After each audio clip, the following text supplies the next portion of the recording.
So welcome back to our podcast. This is Daniel Bischoff, and once again, our podcast name is The American Dream. Yep. And I'm here with Mario Lopez.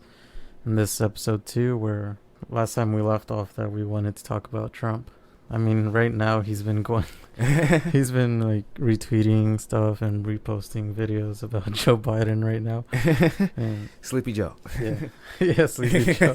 I never understood how he has time to like be on Twitter the whole entire time. Yeah, it's like it's like us. Like, yeah, it's for somebody that is in such a position in the world, and he finds it so easy to just be able to get on the internet and post whatever he wants. Yeah, and which he can, but in times where the country isn't really in the position to be hearing his comments on certain things that are not so important versus life-threatening situations like the pandemic going on. You know what I mean? So yeah, I mean, Trump, what a guy. Yeah. At first, like 4 years ago, when they announced that he was running for president, I didn't actually believe it at first. Yeah. I thought it was just like a made-up thing that people were making up. Yeah. Because usually people make stuff up. Yeah. And then like comments about him being racist towards Mexicans started coming out, and because usually I wouldn't watch the debates or anything. Sometimes like in history class they would tell us like to go watch a debate after and for then the maybe next class, write stuff that you listened, which I never did. Yeah. I think I did it once. Maybe like one time I was like, okay, I'm actually gonna make the effort this time, but every other time it's like yeah, I did it once and I managed to stay up almost through all of it, but towards the end I was falling asleep. Yeah, they just sometimes get boring, or they usually repeat themselves and they don't sometimes they don't actually answer the question. They're able to provide a big paragraph about something around the topic, but they don't really address the issue specifically. And I think that's something that is kind of, from my view, watching that, it makes it hard for me to be able to like trust somebody who can't be like upfront like that. You know what I mean? Yeah, and during these Democratic debates, yeah, you could see like they're from the same party. Yeah, and when it comes to debating themselves, they just lash on. They just rip each other apart. Yeah, they find every single thing that they've done bad, or if they said something and then now they're saying something else. Yeah. If like any scandals that they've been through, they just any views throw them out there. Yeah, they all throw each other out, and pretty much looks like to some extent attacking each other because they know the power of the knowledge that they have about their past and certain things that they've done that doesn't really align with what they're trying to do right now. But yeah, it's watching a debate hasn't always been an educational experience. Sometimes it just looks like people who are so focused on getting to power that they are willing to just like find certain specific facts about each other and then just like be able to like defend them and say they're like, well, he's doing that. Well, he says that he wants to do these things, but let's look here. He's doing this, and that. And I think that collectively as a society, it's really hard for people to be able to like understand how people can go through personal growth and be able to, maybe they were a very bad person in the past and they were able to learn something from it that is going to make them be able to like be a new person and do something positive in their life. I think that that's something that in this society, there's like, if you do something bad, you just go to jail. You know what I mean? And if you're in jail and you happen to be there for a long time, if you're not putting yourself in a position to take care of your mind, then when you come out, you're just like absolutely nothing. You know what I mean? Yeah. And a lot of these politicians are very corrupt, and they're like taught to think a certain way. Yeah. And mainly like all the older guys. Yeah. They think a certain way and then they don't have any other ideas. Yeah. They pretty much repeat what other people have said and don't really listen to the new people that are coming up, or if they have different ideas that is probably not with a Democratic or Republican ideology. Exactly. Then they just get like pushed down and Yeah. don't get a chance to rise up into a higher position. Yeah. Like I haven't been really paying attention to the candidates in the Democratic Party. Mm-hmm. I know of them, but I haven't really listened to their ideas. Right. I know there was like Andrew Yang, there's Tulsi something, and then Kamala Harris. And Kamala Harris is the one. Oh no, there's Elizabeth Warren too, right? Oh, Elizabeth Warren was the one who said that she was Native American. Yeah, I don't know what she's some on. like tiny percent Native American. I don't know what she's on, but she was ripping all the other old guys apart in one Yeah, of the debates, yeah. and it was hilarious. But I think she was attacking like the wrong person. She was attacking Mike Bloomberg a lot, and he wasn't really like, it was his first debate. Yeah. And they were already attacking him really bad. It was kind of a battle, man. It looks like they were battling each other, but. And I felt like if she wanted to become president, Mm-hmm. she should have attacked like Bernie Sanders, Yeah. or even Joe Biden, but he wasn't like much of a threat during that time. Yeah, exactly. It would have been smarter to attack Bernie Sanders. Mm-hmm. But she probably knew that she wasn't going to get enough votes, so maybe she wanted to become like vice president. So get on his good side just in case she may be chosen as vice president. So she just brutalized the Mike Bloomberg she with completely everything. destroyed them. Is what she did. She ripped them apart one after each other. But yeah, I mean that is, I guess that's the system that we live in. You know, I feel like some of these people that are in power are so far apart from, their life is so far and different from like what we live in and what our experiences, trying to think of like coming up ways to make money and being able to build a career, and I feel like they have good intentions. Some of them say they have good intentions for us as young people who are trying to be able to like be financially stable. You know what I mean?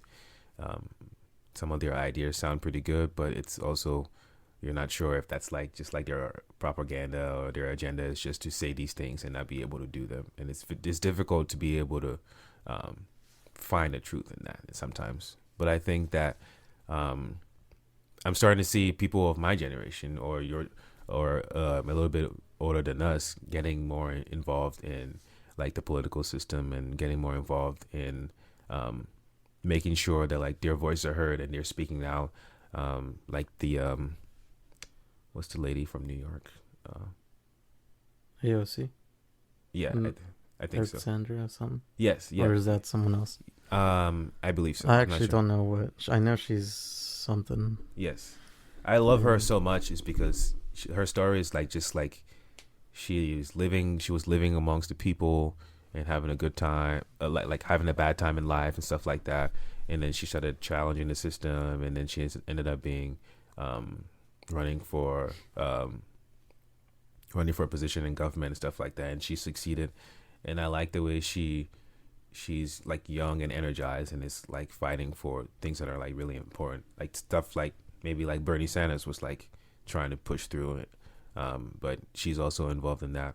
That kind of gives me a little bit of hope, because for a while, and as real as we know about the political system, they all have their own agendas. You know what I mean? When the pandemic hit, I was starting to see news about certain companies and stuff like that benefiting a little bit more and stuff like that from the pandemic and stuff like that. Mm-hmm. And I think that it really sucks to hear that like some company knew that they're going to be able to supply a lot of the demands for the pandemic, and so people were buying stock and stuff like that. It was just like kind of crazy that people were just like, we're going to cash in right now when the pandemic is going on because we can take advantage because people need medical supplies and stuff like that.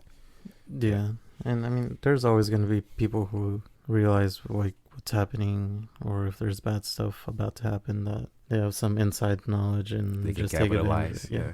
That stuff probably doesn't get touched on a lot because there's other stuff that people are thinking about more, Yeah. and it distracted. just flies under the radar. Yeah, exactly. Those people that do that, I mean, they're just benefiting for a little while, and then they'll probably like make a bad step and then lose everything that they've had, or not. I mean, I don't really believe in karma that much, because there's people that do good stuff a lot and then they really have bad luck throughout their whole entire life, or never get any good karma their way. And also, like, the bad people, they do bad stuff all the time and then nothing bad happens to them either. So it just depends on how their life is gonna end up being, and if they make any missteps. They're living their own story, and at some point their story might take a turn and they don't know. Yeah.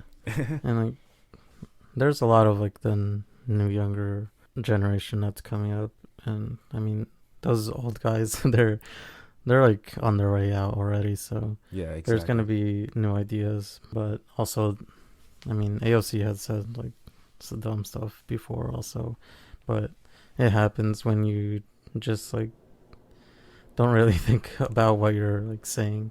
Sometimes you just speak out to try to appease a certain demographic.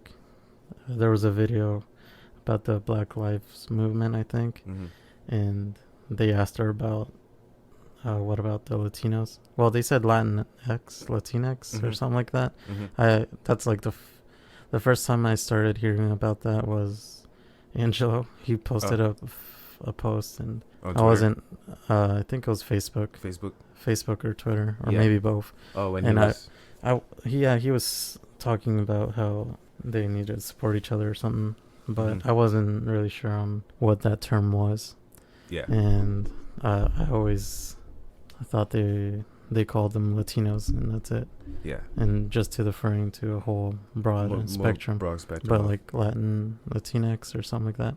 I never looked it up, so, but I assumed there was something about gender and stuff like that.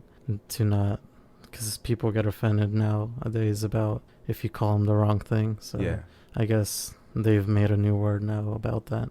But yeah, they were asking of her about that, what she thinks of sort of like the racism towards them, and she was saying that Hispanic people were black also. So I mean, yeah, but there's some Hispanics that are black, but we're brown.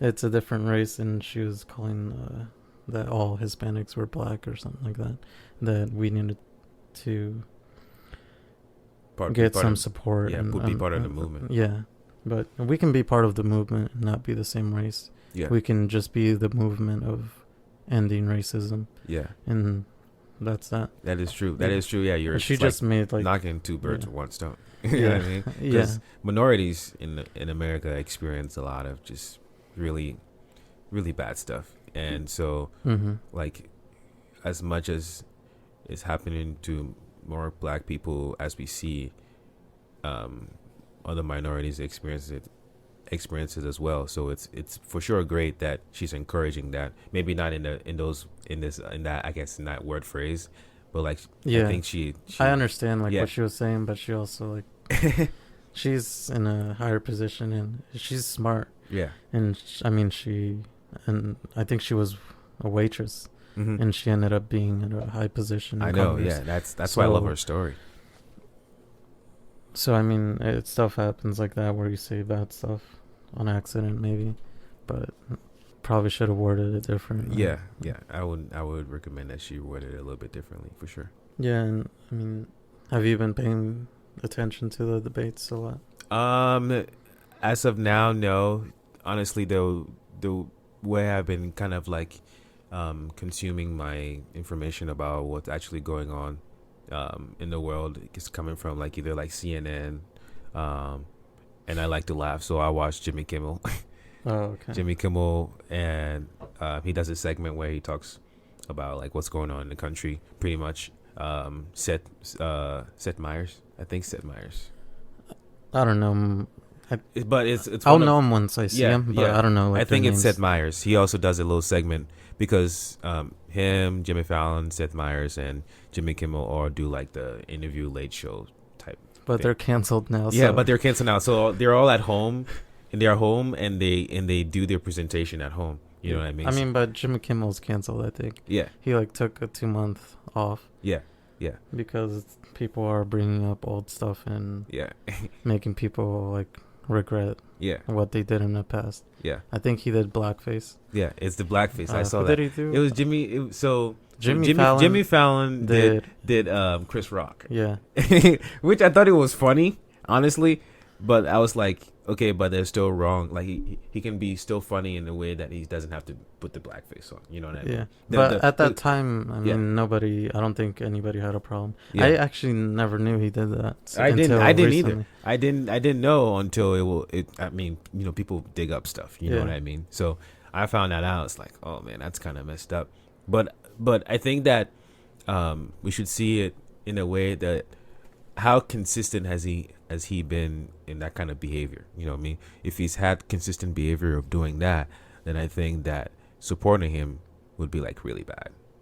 But I think that he hasn't really done that. He hasn't done that at all after that, and I think that even him having the maturity to go online and apologize, and recognizing that that was wrong, it's very. I think that for some people don't appreciate that. Some people don't understand that that it's not something that easy to do. For some people, it's like they feel like they're prideful about something they did, so they don't never want to apologize. You know what I mean? But I think it's forced, honestly. It's some of it's also forced too, is because people are gonna just like hate on him. Yeah, because if he doesn't say anything, yeah, they're gonna hate on him. Yeah, and so he has to come out and say, he has to apologize, even if it was something that people probably found funny during that time from any race. And it's not like he's doing that all the time to get money. That's it was just like a certain segment. Yeah. And there have been other races that do other sort of personifications. Yeah. So Jimmy Kimmel's example was from a basketball player. He was impersonating a basketball player. Yeah. Yeah, and I don't know. Did he apologize? Because I know before that popped up, I saw on Twitter that he was taking like a 2-month off. Like he himself, like, I don't know if he did the video, but I've seen it like a transcript of a message he posted. Oh, okay. So that I know, but honestly, he probably did do the video because Jimmy Fallon did it, and I watched it and I saw it, and I started watching a little bit more of his other videos. But no, so the reason why I was bringing those people up is because that's why to laugh because of how crazy our world is. It's a little bit better to be able to laugh about it at some point. Do you do this SNL? Well, it depends. They really do like parodies. They really go at it. But the SNL I can't really do because I'm usually asleep when it's on. When it's on. You live. Actually watch like the late night shows? Live? Yeah, I used to watch them live, and so I prefer to watch them live, but they don't really post the entire like free episode on YouTube. So they just post clips. They just post clips, and I'm not really that interested to see the whole thing. So that's why I've been watching it. So like recently I saw, I don't know if you know this, but Trump held a rally in Tulsa, Oklahoma, and before that he was just like trying to tell people. Well, he was telling people how many people were going to be there. Like it's going to be like an insane amount of people there. Yeah. and then it ended up not being an insane amount of people there, and there are like so many seats open. And as much as the media just like, as you know, the media just like makes it exponential. They make it a bigger thing, which in some form it is. But I just think that it's just he puts on. Before all these things happen, the rally happens, he's just like on TV promoting how it's just going to be a great thing, and then it's not. And then you see a video of him like coming down a plane. Have you seen that video? Yeah. He's just like walking down a plane, and he just looks like... I think he posted on Twitter, he was saying that he was wearing dress shoes that are slippery.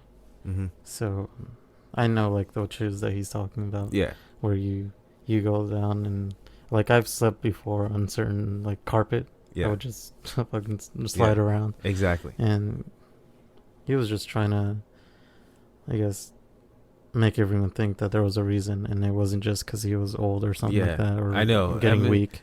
Yeah, and then the drinking the water thing. Did you see that too? No. So he's getting made fun of because when he grabs the cup of water and puts it at his lip, he puts this another hand under the cup to lift the cup. And drink. Okay. And I'm like, I feel like I've heard that he's like losing his mind almost, and that they like have him drink some pills that sort of keep him like normal. So it's almost like Joe Biden, where he just doesn't know what he's talking about most of the time. what? Or he just slurs or something like that. That's what I've heard. Oh. But I don't know if it's true. Well, I but hope not. I think it's almost. I I mean, think- he's really old. Like he's Yeah. the oldest president in office. Yeah. I think it's all really time, I think. it's really crazy when I don't know if you knew about how like Anonymous, Anonymous, right? They Yeah. got involved and started leaking stuff about the president, and and then they tweeted that the president is hiding in a bunker and stuff like. Did you see that? I think so. There was that, and then there was also a picture that was circulating about Donald Trump with like a young girl in the image.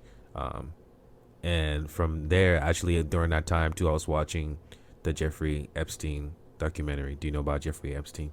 Yeah, I know about him. I haven't watched the documentary, but I actually didn't pay attention too much to like the scandal he was in. I was just mainly focused. I wasn't focused on it, but the thing I heard most about was when he died, and whether they killed him or he committed suicide. So I mean, the documentary was yeah, was, about it was like, the done child. it was done really, it was a great job, and you get to learn that people with a lot of money can put themselves in a position to do things that are just like insanely like powerful in the wrong way. You know what I mean? So with that being said, I think that it was crazy to see that Anonymous was able to interfere with something that like interfering in a time where there's a lot of uncertainty. You know what I mean? Like how Donald Trump was tweeting about mail fraud, and Twitter like called him out and just like don't bring any doubts about a system that actually works. You know what I mean? And so I think it's just like crazy to see that like some organization outside of our living is getting involved, and they also feel that like something's really wrong here. Like the country's not being run well. You know what I mean? There are a lot of people who have a lot of really dark secrets that need to come to light, and people need to know about these things. Is because these people are so much in power that they're able to like cover certain things that they do that are so bad, and nobody knows about them. You know what I mean? And there's so many other victims involved in it, and it's kind of scary to hear stuff like that. You know what I mean? Yeah, I saw that stuff. I think I only saw like 2 of my friends on Facebook share it, and then Carlia shared it on Twitter, and that's all I saw about it. Like I tried on the Twitter trending, and I didn't see anything. And sort of like the big news sites, CNN, Fox News, all that stuff, they weren't really covering that stuff, so I wasn't too sure if it was actually true. I know they released like a certain like transcript that had Names. the names of Trump and certain accusations that were said, but I wasn't sure, and I'm still not sure if those were actually true, or they were just throwing stuff out, because they've threatened to release a lot of stuff.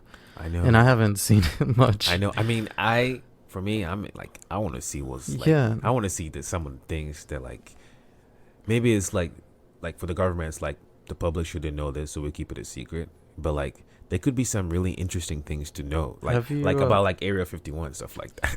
Yeah, Area 51. There's this guy, I forgot his name.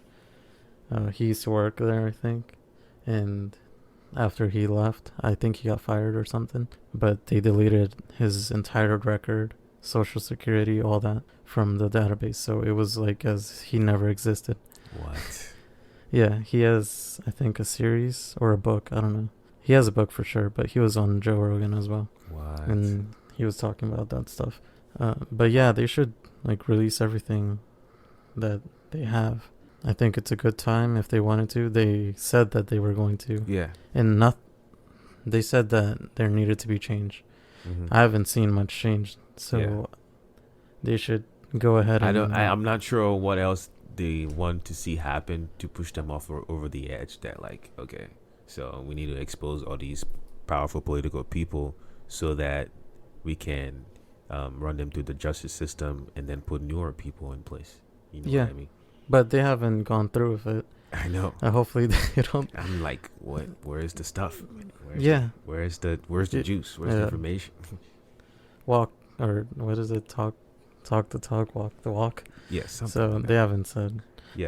They have only posted that. And then when like the cellular networks went down for a bit, like, was it them that did it? I don't know. I think they were just trying to get credit, or I don't know. I don't know. There was a lot of stuff they were posting that was like, whoa, this is too interesting, man. Like I think the Donald Trump image and the whole story about him involved in young girls is kind of crazy. I think there's a lot of politicians that have gone through that. Yeah. I mean, I haven't seen the documentary, but I know that he had like a private island. Yeah. Where he would fly people in. He had a close relationship with Clinton, and one of those people that he was involved in probably got him killed. Yeah. Or like, exactly did the go ahead, because the cameras in the where he died, they were like miraculously like not on. Yeah, exactly. And then the autopsy came out, and it revealed that it was like from choking. Right. It didn't have the signs of someone committing suicide. Yeah. And I believe those same guys that did the autopsy did the same one for George Floyd. Yeah. And they saw that there was asphyxiation. Yeah. So, I mean, they're pretty credible, I think. Yeah, for sure. And there was a conspiracy about that for about like a month. And then now it went away. I know. But yeah, that stuff, I mean, that's been happening in the Catholic Church a lot also. And I think it's just people in power that try to manipulate a child's mind that doesn't really comprehend certain stuff at that age. Exactly. And you confuse them or make them feel like they're not doing anything wrong, or perhaps they do, but you can threaten them easily to have them do anything that you want. It's not, I mean, I'm not sure if Donald Trump has done that, or he probably has as well, but a lot of people attack him a lot. Yeah. And they want to, everything he does like is bad. That's in their eyes. So like here's the thing. So there's the truth to the fact that like everything he does gets like blown up. I think there's a truth and some falseness to it. Part of it is because some of the things he does, it's like, first you're just thinking like, who does that and why would somebody do that?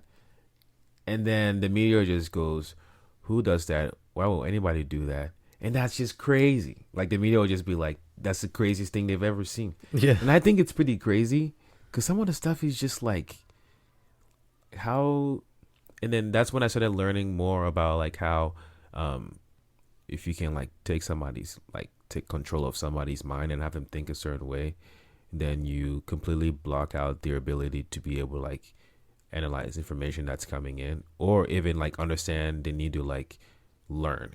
You know what I mean? Like I watch videos of, and I've seen a Vice video of a guy going to like a KKK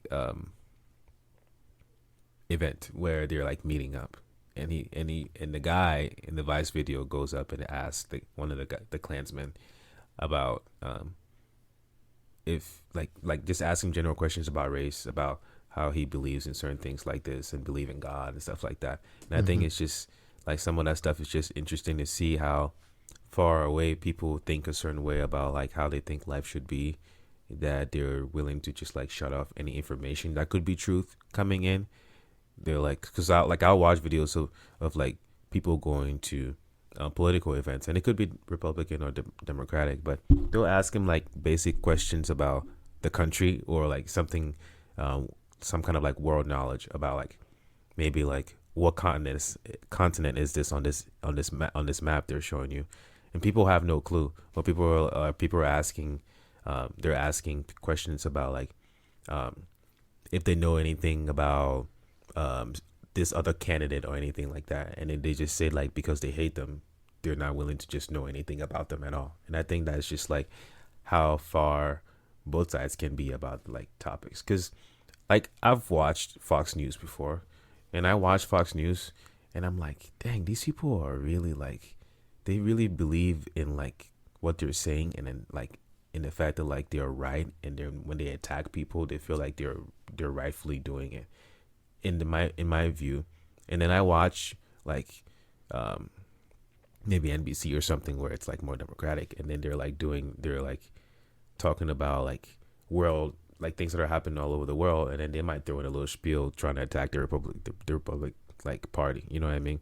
I think it's just like when I watch like Fox News, I'm like, wow, I can't believe some of the things they say sometimes, and how they spend so much time on certain topics that are not so like to the country it's like not that important, but they just put so much emphasis on it. You know what I mean? Yeah, I don't really watch the news, so I can't really compare the CNNs, NBCs, MSNBCs, and Fox News that much.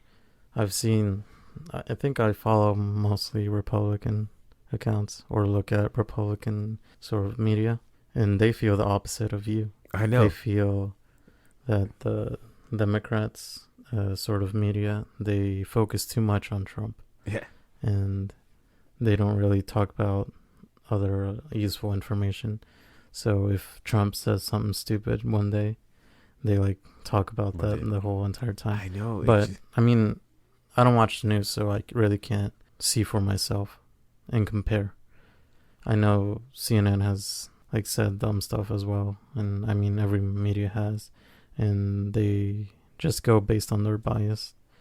They're biased and they think of stories and sort of exaggerate them sometimes, or they make up a title, and then in the article itself they don't even talk about that. Yeah. Or they never go through that. Yeah. And it's just like a certain thing about trust where they're starting to lose it for me.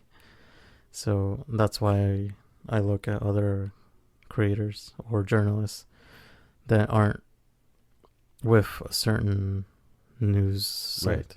Exactly. They have the freedom to tell the events, the news, how it is. Yeah. Trying to not be biased. Put their bias in as much, because the people who are working for Fox News or CNN, they have like a higher authority that's telling them what articles to write and a certain way to write them, where if it makes it seem like this other person or the other party is bad and they're doing everything wrong. During the pandemic, there was the shortage of the ventilators. Yeah. I don't know if you saw Elon Musk. He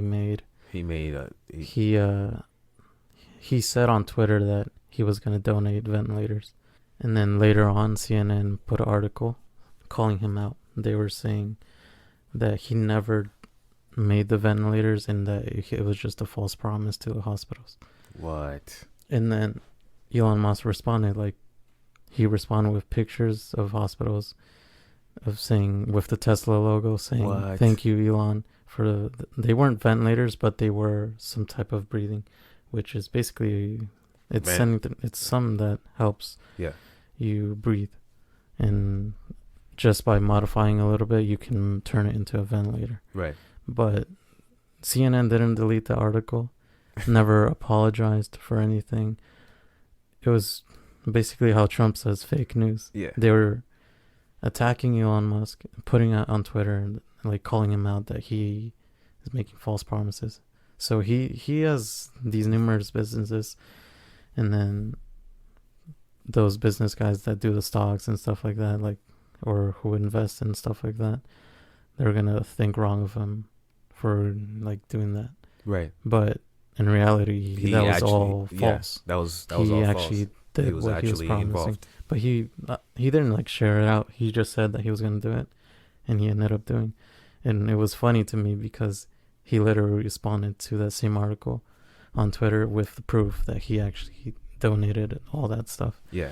And they just like, That's because like we live in a world where like if you're in a higher position and you do something for people want to see that you've done it. They need like visuals to be able to see that you've done it. You know what I mean? So like the people that are probably receiving all these I guess somewhat ventilators that they need, they're not worried about posting it on they're worried about their life. You know what I mean? So they're like, they got what they need, they're living.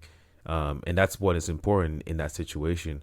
Whereas CNN is probably like, well, we ain't see it, so maybe it didn't happen. So then instead of like maybe, I think they did post it on social media, but like those people, the journalists, they should research.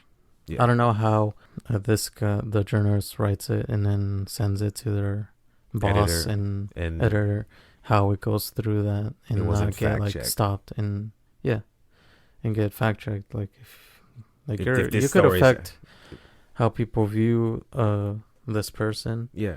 And that could totally ruin his ruin his business. You know what I mean? It'd be like Elon Musk said he's gonna do this, which he has the power to do, and then he didn't do it. So we ain't buying no Teslas no more. Yeah. Yeah, you know what I mean? Yeah. Simple. But luckily like he was able to defend himself, you know what I mean? Yeah, and I felt that was really bad for CNN. Yeah. And you just lose the trust of certain people. Maybe they want to start opening their ideas, their mind to certain ideologies. They're not going to go to CNN for that. They're going to go to somewhere else and where they can get something that's unbiased and probably more factually true than CNN. Yeah. I mean, whenever I read any article that kind of stands out to me and it's kind of controversial about somebody or an event, I look at the source and I usually look up that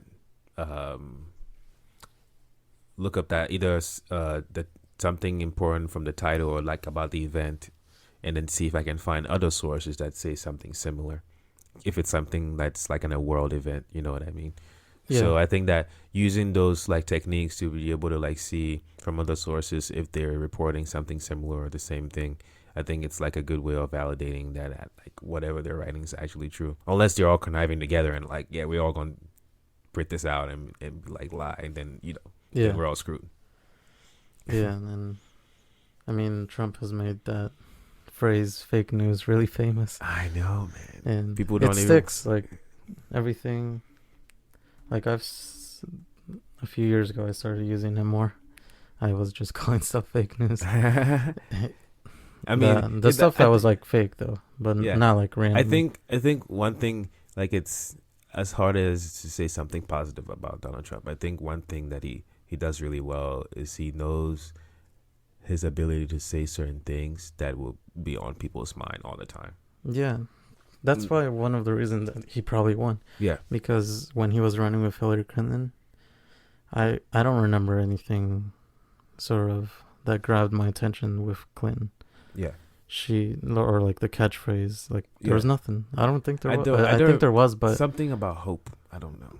I think that was Barack Obama's. I don't know. But I just kept hearing like every time you hear like "Make America Great Again," you know this is exactly directly to like Donald Trump. Yeah, you know what I mean. It's something that is simple and has this kind of ideology. Yeah, and person to relate it to, and it stands out. Yeah, and it stands out. I think even like with that red cap, like if you see someone with that, you already know. You're like, oh, and you already start judging that person a certain way because of it. Yeah. Even if they're not thinking the same exact way he is, but they're just trying to support.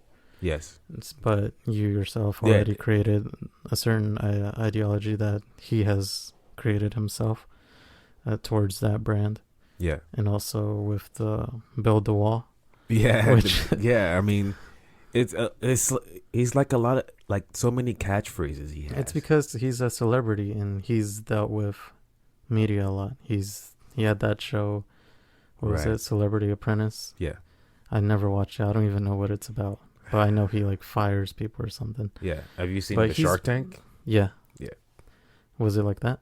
No, that's different. The Oh. Celebrity Apprentice is like he's like I think he's like in charge of like acquiring new people and then training them and then giving them to another celebrity. Something along those lines. But somebody's getting like trained to become another celebrity's apprentice or another celebrity's like type of like Oh, okay. So basically, they like job shadow them.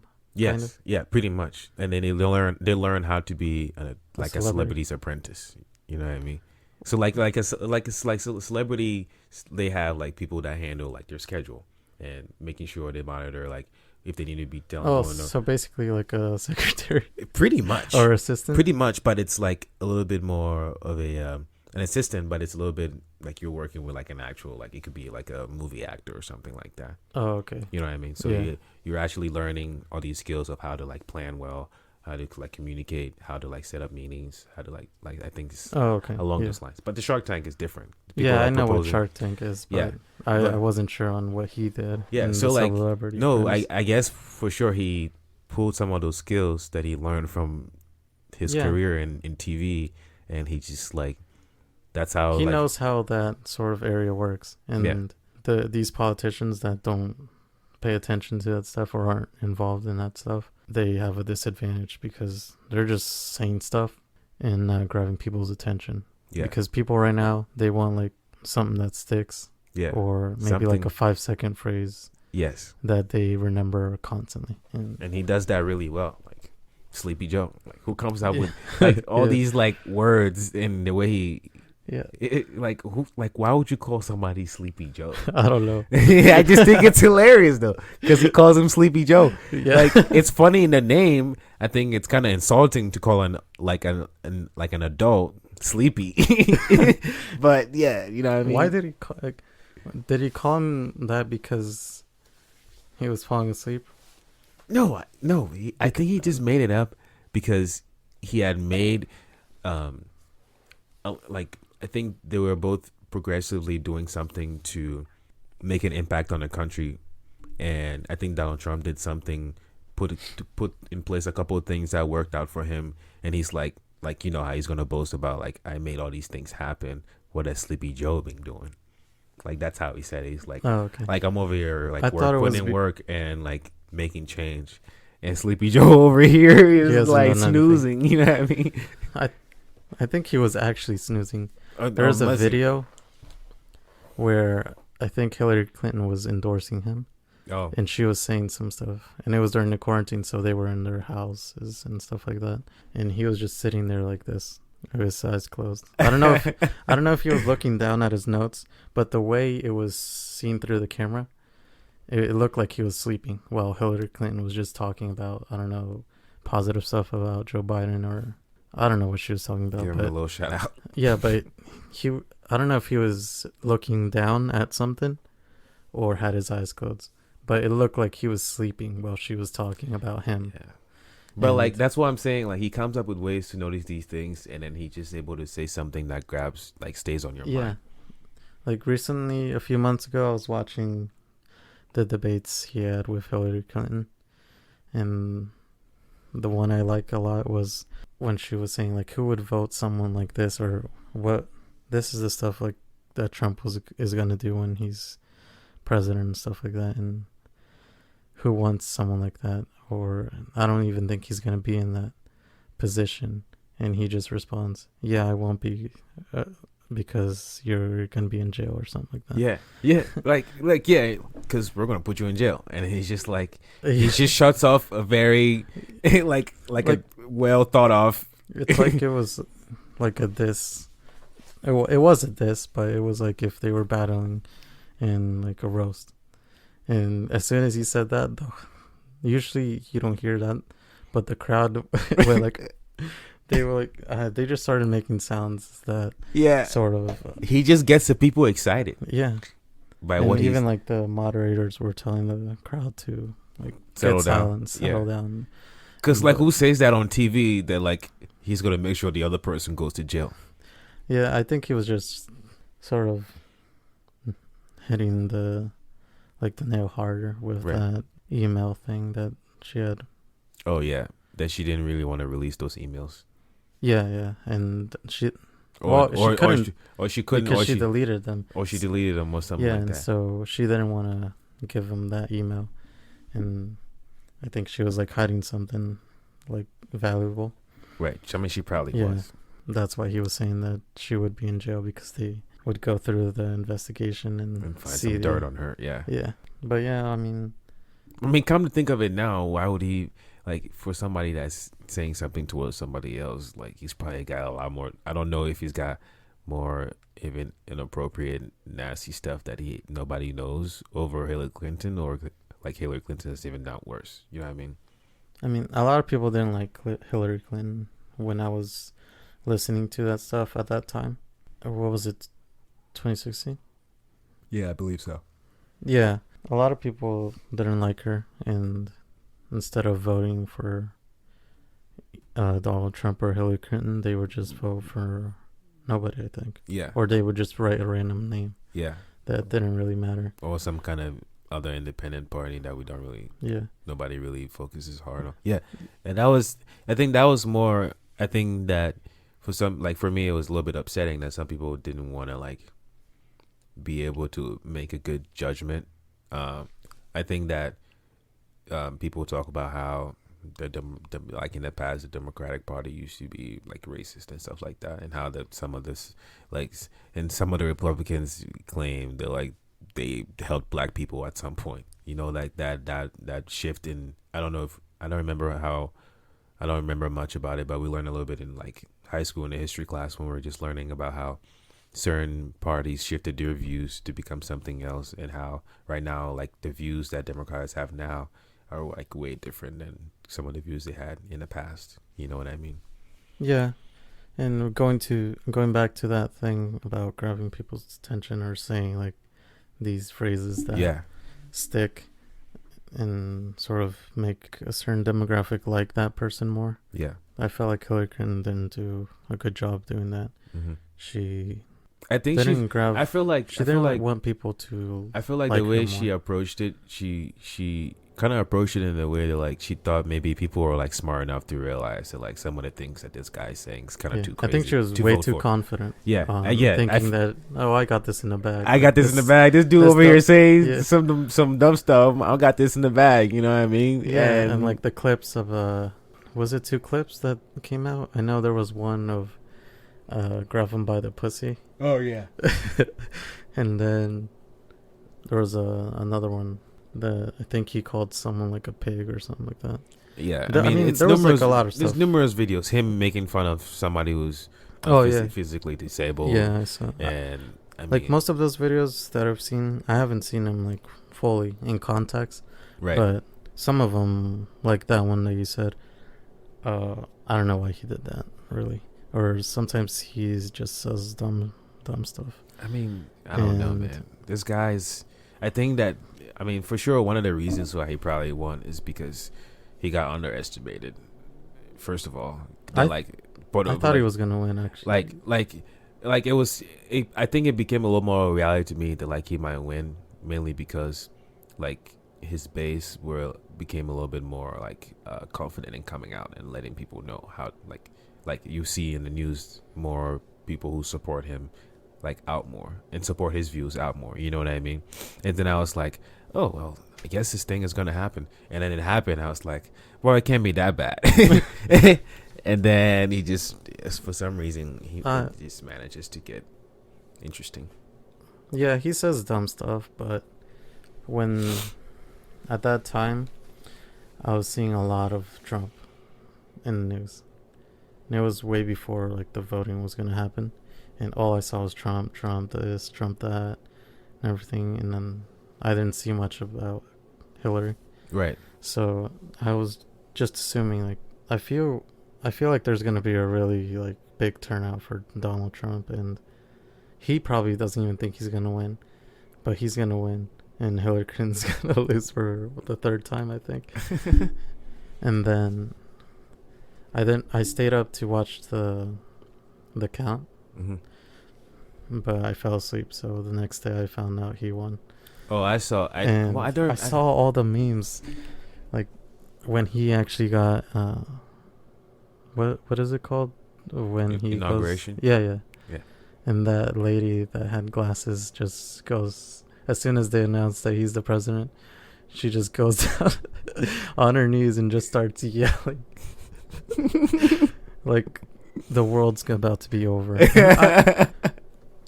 Like on Twitter and social media, I saw like people saying, "I'm gonna kill myself" or something like that. People were pretty or upset. moving from this country. People were really upset. Yeah. I mean, I was upset too.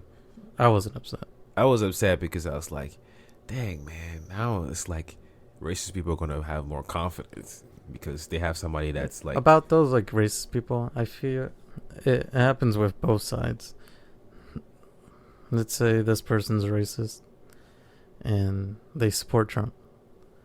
So they just take him and sort of generalize the whole entire Trump support team with him.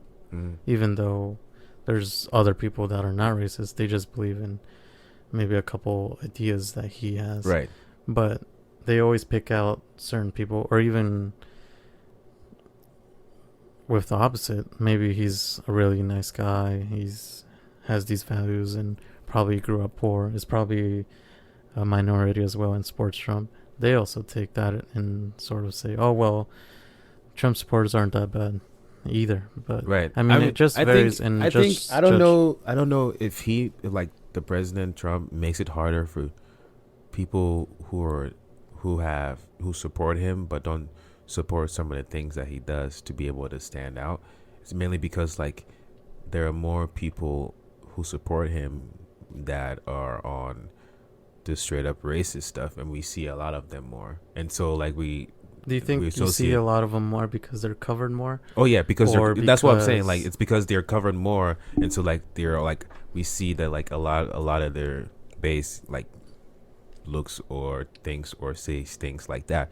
And no, I completely believe that like there are some people who support Trump and don't.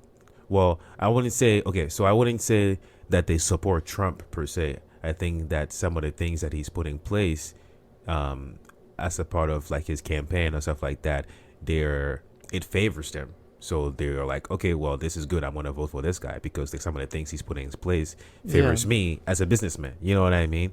But then I don't think that they want to necessarily call themselves Trump supporters, because if you're a Trump supporter, it's like something a little bit different. You know what I mean? Yeah. So you say that Trump, because he said this stuff, makes it easier for other people who are racist to see Trump supporters sort of give out their opinion more. What do you mean? So the racist people, right? They become Trump supporters, right? Or they are Trump supporters. Yeah. So they want to share their opinion or say more racist stuff. Yeah. Because Trump is in office. Yeah. And he's like sort of said certain things that are in that way. I think that because Trump has the confidence, which he does, to be able to say certain things on TV and be able to get away with it, it makes some. I mean, I feel honestly, racist people, if they're gonna be racist, they're gonna be racist regardless. So if there's somebody like up above and doing racist stuff that they usually do, then it's more like, okay, well, if I'm racist and I'm like, I know other people will see me a certain way, but I know I don't really like them either way. Like a part of me is like, okay, well, regardless, I can just be like thinking like that. You know what I mean? Mm-hmm. But also now, I feel like if you're a racist, if you go to certain places, you might tone down your racism because you know like you're outnumbered. I feel like people like that are like that. Yeah. They don't care. Yeah. I feel they're gonna do it regardless. Yeah. Because they have a very strong feeling. Yeah. And they don't care if you get mad. Yeah. They really don't. they just like that's how they are. Yeah. They really don't care yeah. what you're thinking, or if you disagree with them, or Well, if you're gonna attack them. Well, if They're you're just like, gonna keep acting that way, yeah, even if it's in their house or in public. yeah. They're gonna be like that. And I I feel think some of them have developed confidence from seeing that like somebody in power can do that, but some of them already have the confidence already, so it doesn't really matter. You know what I mean?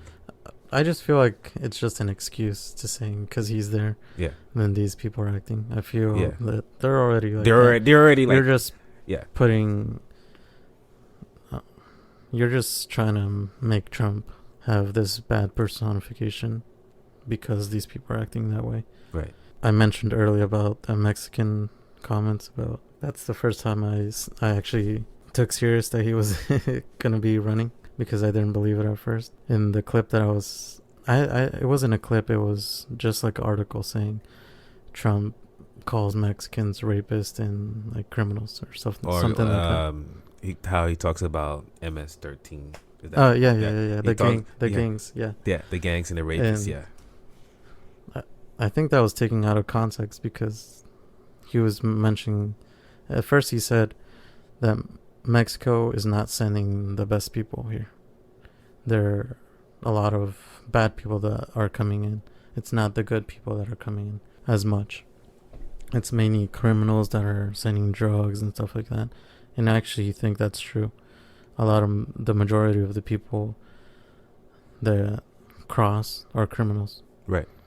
And sometimes they cross and they probably smuggle things in, drugs, or even probably childs. Right. You don't know. Right. And so they basically control that border right there. Like, even Hispanics that go through the Mexican border, or the U.S. border, my bad. Mm-hmm. They always get stopped by criminals or like gang members, and they get their stuff stolen. So there are bad people that are coming in. Just that people just focus on the part that he says Mexicans are rapists and stuff like that. But they didn't take into account that he's saying that these are the types of people that are mainly coming in. But he also mentioned that there's good people, but these people that are coming in, they need to go. Like these MS-13 guys that are coming in, right? They need to be sent back and not be part of damaging like America. Yeah, and that's what he was mainly saying. And I think I watched that completely, and it's, I guess maybe it's because of the media, I don't really see that as much, but that's probably one of the times I've seen him solidly talk about something and be able to explain to people how he's seeing this, but also there's this, and then he's being a little bit more clear about what he's saying. And I don't know if that's because I don't know if that's because in those times he actually cared about what he was saying, so that he's like saying something where with the cable. But I don't know if like during those times he was saying that because he wants people to have a better understanding of like his plans to build the wall, or if like back then he had a better understanding that like he can't be like saying outlandish stuff. You know what I mean? Like he can't just say it, like. But he still did stuff. But like you were saying, disabled person. Yeah. He was mocking a physically disabled person. Yeah. So it's like hit or miss with him. Yeah. Because during his time as president, he's had sort of speeches or stuff like that where he said stuff that were fine. He didn't really attack certain people or said racist stuff, even though I believe he's not racist. Sometimes he just says stuff and it comes out the wrong way. Even during the pandemic, he was saying dumb stuff, and it's just hit or miss. Sometimes if he really focuses on something about leading really and giving these policies and stuff, I think he's been doing a great job. So you don't think he's racist? No. Like, at all? Like, in a way that, like, he can never... I think his racism is probably, like, how friends have joked around. I feel that's how the way he speaks, it sort of comes out like that. And it just gets increased by the media. Because it's focused on that. he could say a whole bunch of good stuff, Yeah. and then he just messes up right here, saying like a bad comment, Yeah. and they just turn it the wrong way. And even if he says something that you can probably analyze and say it's racist, he probably didn't mean it that way. He just doesn't know a way of talking, sort of talking a different way where it's not like how it used to be. Right. I think he's been used to But saying a lot of stuff. So what if people are pointing out to him that the way he phrases certain things, I feel like he's gonna feel that you're attacking him. yeah, and he's gonna feel like, but what if that is the actual case, that what he does say has an impact on people, even though, and it's difficult for him because when the media comes to tell him about it, he doesn't really trust the media. You know what I mean? So like if he's saying like the Kung flu right now, he calls I don't think it was him that was saying it. It was what he was saying was Chinese virus. the Chinese virus. But There no, but was- like in a new video that he was, Did he actually say that? He I said- think I saw it trending recently. yeah, But at first, it wasn't him. There was a reporter, which I can get into this also. oh the There- lady. You talking about the lady? No, not that No. one. That's a whole different thing. I can talk about that also. Yeah. But during the pandemic, there was these press briefing Yeah. that he was doing daily. Which Yeah. I mean, if you're doing that daily, that takes a toll on somebody. Yeah. And if you're doing it daily, you're bound to say something stupid. Yeah. Even if you're like the it's most perfect guy. It's difficult to even get a daily update because we're living through like how bad it is. And it's so much difficult, or it's so much easier to mess up actually, when the reporters are constantly not asking you good questions. They're always asking questions that are sort of trying to grab like a news article or something like that, Yeah. something to talk about.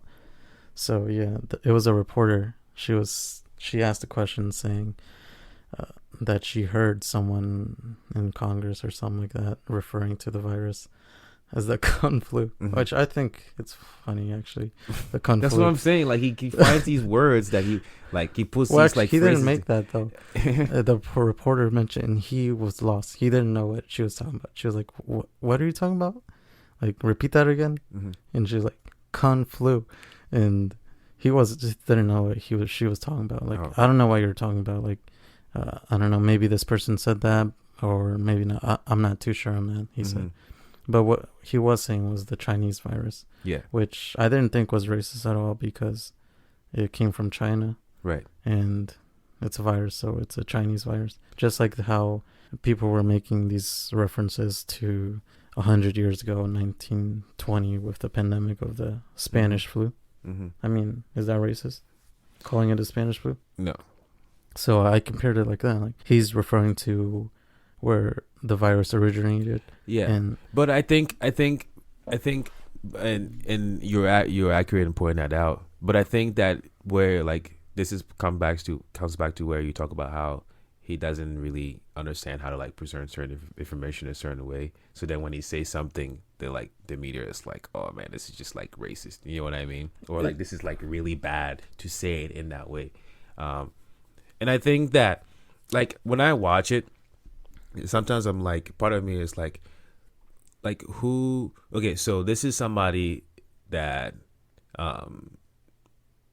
in his past history has not been heavily involved in the political world, where I believe so most people who have going through like the presidential candidate and stuff like that, they've had some kind of influence in some kind of like political way. You know what I mean? This Yeah. is a guy who's like owns a businessman who owns a lot of property, and he's heavily involved in other rich people as well, and he's able to put himself in a position to run. You know what I mean? And I think that's where it's a little bit, I think it was like the country didn't do like a good will of recognizing the fact that this is a country where if you're trying to get into a position for a job, you have to qualify for it. You know what I mean? You have to have some kind of, either if you don't have the experience, then you need to get the training for it. And if you don't have the training for it, then you must have like learned it through some kind of like experience. You know what I mean? Like you go into work and like your first day and you show up and you need to like learn all these things about like how to cook and stuff like that. yeah. And you learn those things and you become really good at it. Whereas maybe you've all like there could be there could be the case where you didn't learn any of those things. You came into the position, and then or you learned all those things, came into the position and applied it. But this is like this is a position in the world that is like incredibly important. Like being the president of the United States is something that is like you can't like nobody just becomes that kind of person or be able to hold that kind of position. And I think that it's kind of like it was really bad to see that people didn't take account that he wasn't somebody that has political background. He has somebody that has like the business background. And even though if he's coming in from the business background to be able to like help the country get better and stuff like that, I think it was just like really difficult to see how somebody who's like in the real estate world just like becomes a president. And this is that, and this is what's crazy about America. You know what I mean? People can just like come out of nothing and become something that's like crazy. I think that's maybe like the American effect per se. You know what I mean? Where so you're saying that it gave it showed something bad because he went into power without having qualifications. So you think that was? I think bad? that was like something that was like, okay, like it's really hard for me to see that like somebody that is not qualified to be able to like have a job like this gets the job. You know what I mean? But I mean, I guess it's possible because you know he just did it. He went through it. You know I don't think he knew he was gonna do it. Yeah. When I saw him come down and like speak to his crowd, that he won. Like his face, like he was like, "What the? Did I just win? Like what? This is tripped out." You know what I mean? And so I feel like when he was running, I think he was just doing it as like jokes or publicity. Publicity. Yeah, and he was doing great. And that's why I think it just shows a lack of people. First of all, going out to vote. Yeah, and then portraying not being good enough to easily defeat someone who is not qualified. Right. So if like Hillary, she has all this past about being in Congress, Senate, running a few times. Yeah. And having all these qualifications. And even like Trump points out that she has basically done nothing. Yeah. During those years. So you're saying like that people who are qualified should be the ones that are winning. Yeah. But in this case, she should have won, like basing it on your idea or thought. Like I guess she the process. She should have easily beat him. Yeah. Because she has more qualifications and knows more about politics and could run a country better. Right. I'm not saying that, but based off how you're saying it. Yeah. And she should portray that to the American citizens. Yeah. But in a way, the citizens voted for someone who didn't have qualifications. Yeah. And she just messed up in that part. Yeah. But yeah, he didn't know he was going to win. I think that's what I thought. Honestly, I mean, like it's probably, I think there's some truth to that. You know what I mean? Like I can't put myself into a position to feel like I'm Donald Trump, nor do I want to. And he's making more money before becoming president. So a person who is like that, who loves money and stuff like that, they probably wouldn't do that. Just leave all their earnings and stuff like that are coming in to become or get a less paying of a job, and boom, like that day it just hits that he wins. And right, I guess he needed to take it more seriously then, because it was now a reality. A reality. An idea became I guess a reality.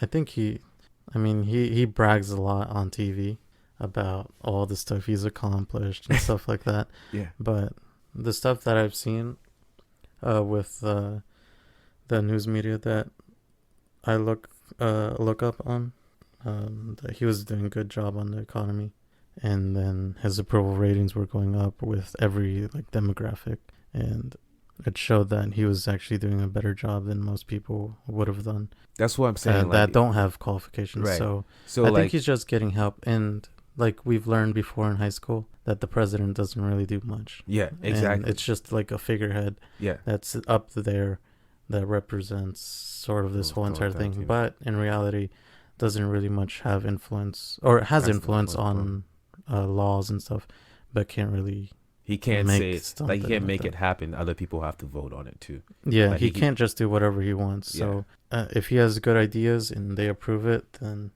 there was a reason why they approved it, and they're gonna make everything better, in a sense. But I mean, it just varies differently depending on the Senate.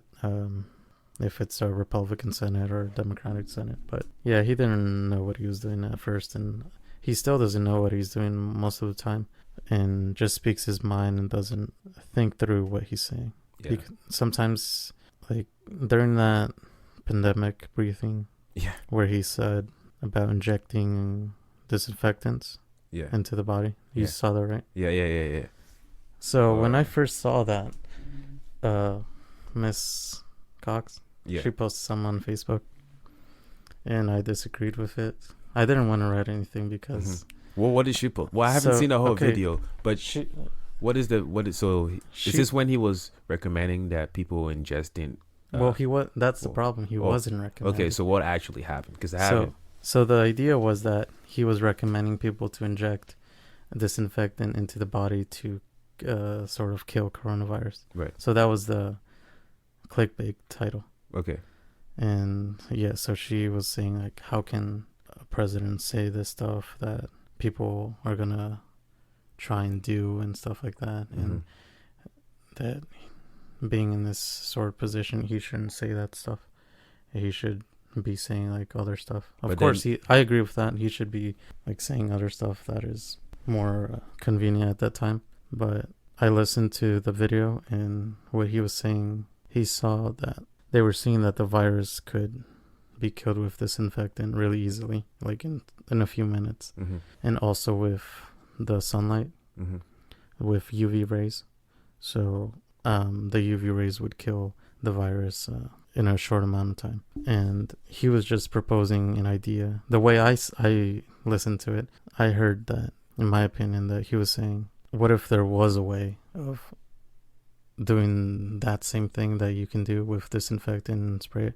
What if there was a way of injecting that or putting it in the body so it kills off the virus? Right. Or maybe do like a UV ray light into the body that could kill the virus off easily and sort of have a treatment like that. Right. He wasn't really saying everyone go out and so it try was like this. More like it was sort of it was like a suggestion.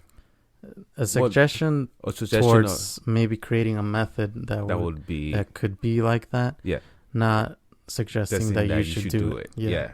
So that's where I. So he was he was probably thinking out loud of something that could be possible, like a possibility of doing something like this that could, be in the body. That's what he was saying, but he wasn't really. So then that kind of wording it different, the right way. He doesn't. That comes back to where he comes up. Like when he talks, he's just He probably like heard something about like experts saying that they've been like studying this stuff or something, which a company did come out once he said that, saying that they were doing this UV thing that was killing off the virus. So, and then that company got attacked because they were saying that they were Trump supporters, but they were just saying, "Oh, we were already doing something like that." Right. And later on, he like clarified he was saying he was sarcastic or something like that, but it wasn't sarcasm. But he just said it the wrong way, and then the media flipped it the wrong way. Yeah. And so it made him seem like he was telling people to do that. Yeah. And then recently now with the virus, there's an article, I think, that was saying that the UV light is really good. It kills the virus almost instantly. So it's good to be outside in the morning, and the virus dies off really easily. Whoa. If you're outside in the morning. Nighttime, there's not much sun, so no UV ray lights are coming in as strong. So I think it was pretty bad to stay indoors. Looking back, he was kind of like onto something, but he wasn't saying it right. He doesn't. Yeah, he was onto something, but then he wasn't fully. Like he didn't have the full concept of like how something like that could be made. Or he heard like an expert, like he's in and out of places, so he probably just heard someone say, "Oh, we've been working on this," some kind of, and then like later on and then later on he's on here talking to the press, and then he's spitting out what he remembers. Wait, I remember like they were saying some of that. I'm gonna say it. And then he's just like, "Oh, dang!" Now the media's like, "Oh, dude." But okay, so I also want to talk a little bit about like testing and because I was when I was with Angelo. Testing virus. Yeah, I Oh, was just okay. with Victor and Angela and Carlea. And Victor was telling me he's like he does the testing. He So does the testing. he does like he in the army they do the testing, and so he got the test done on him and Oh, I tested. thought you meant he does the actual test. He does no. That's what I'm saying. He actually does the testing, Like and he got can do it to you. yeah. Like if I go, like I guess I can go and request it, and if he's there, I mean, if he's there, he'll do it for me. But Oh, okay. I can get. But he got tested. But he got tested too, and he Mm. said it turned out negative, which is good, obviously. But so then I was telling him that I'm interested in going to get tested, not because I feel like I have it, but I would like to know that I don't have it, so that wherever I go, I know I'm not spreading it. You know what I mean? Yeah. Yeah. So, but like coming back to the fact, like, I What wanna if you did have it? well, the if I whole if I had it, the entire time, then why isn't why?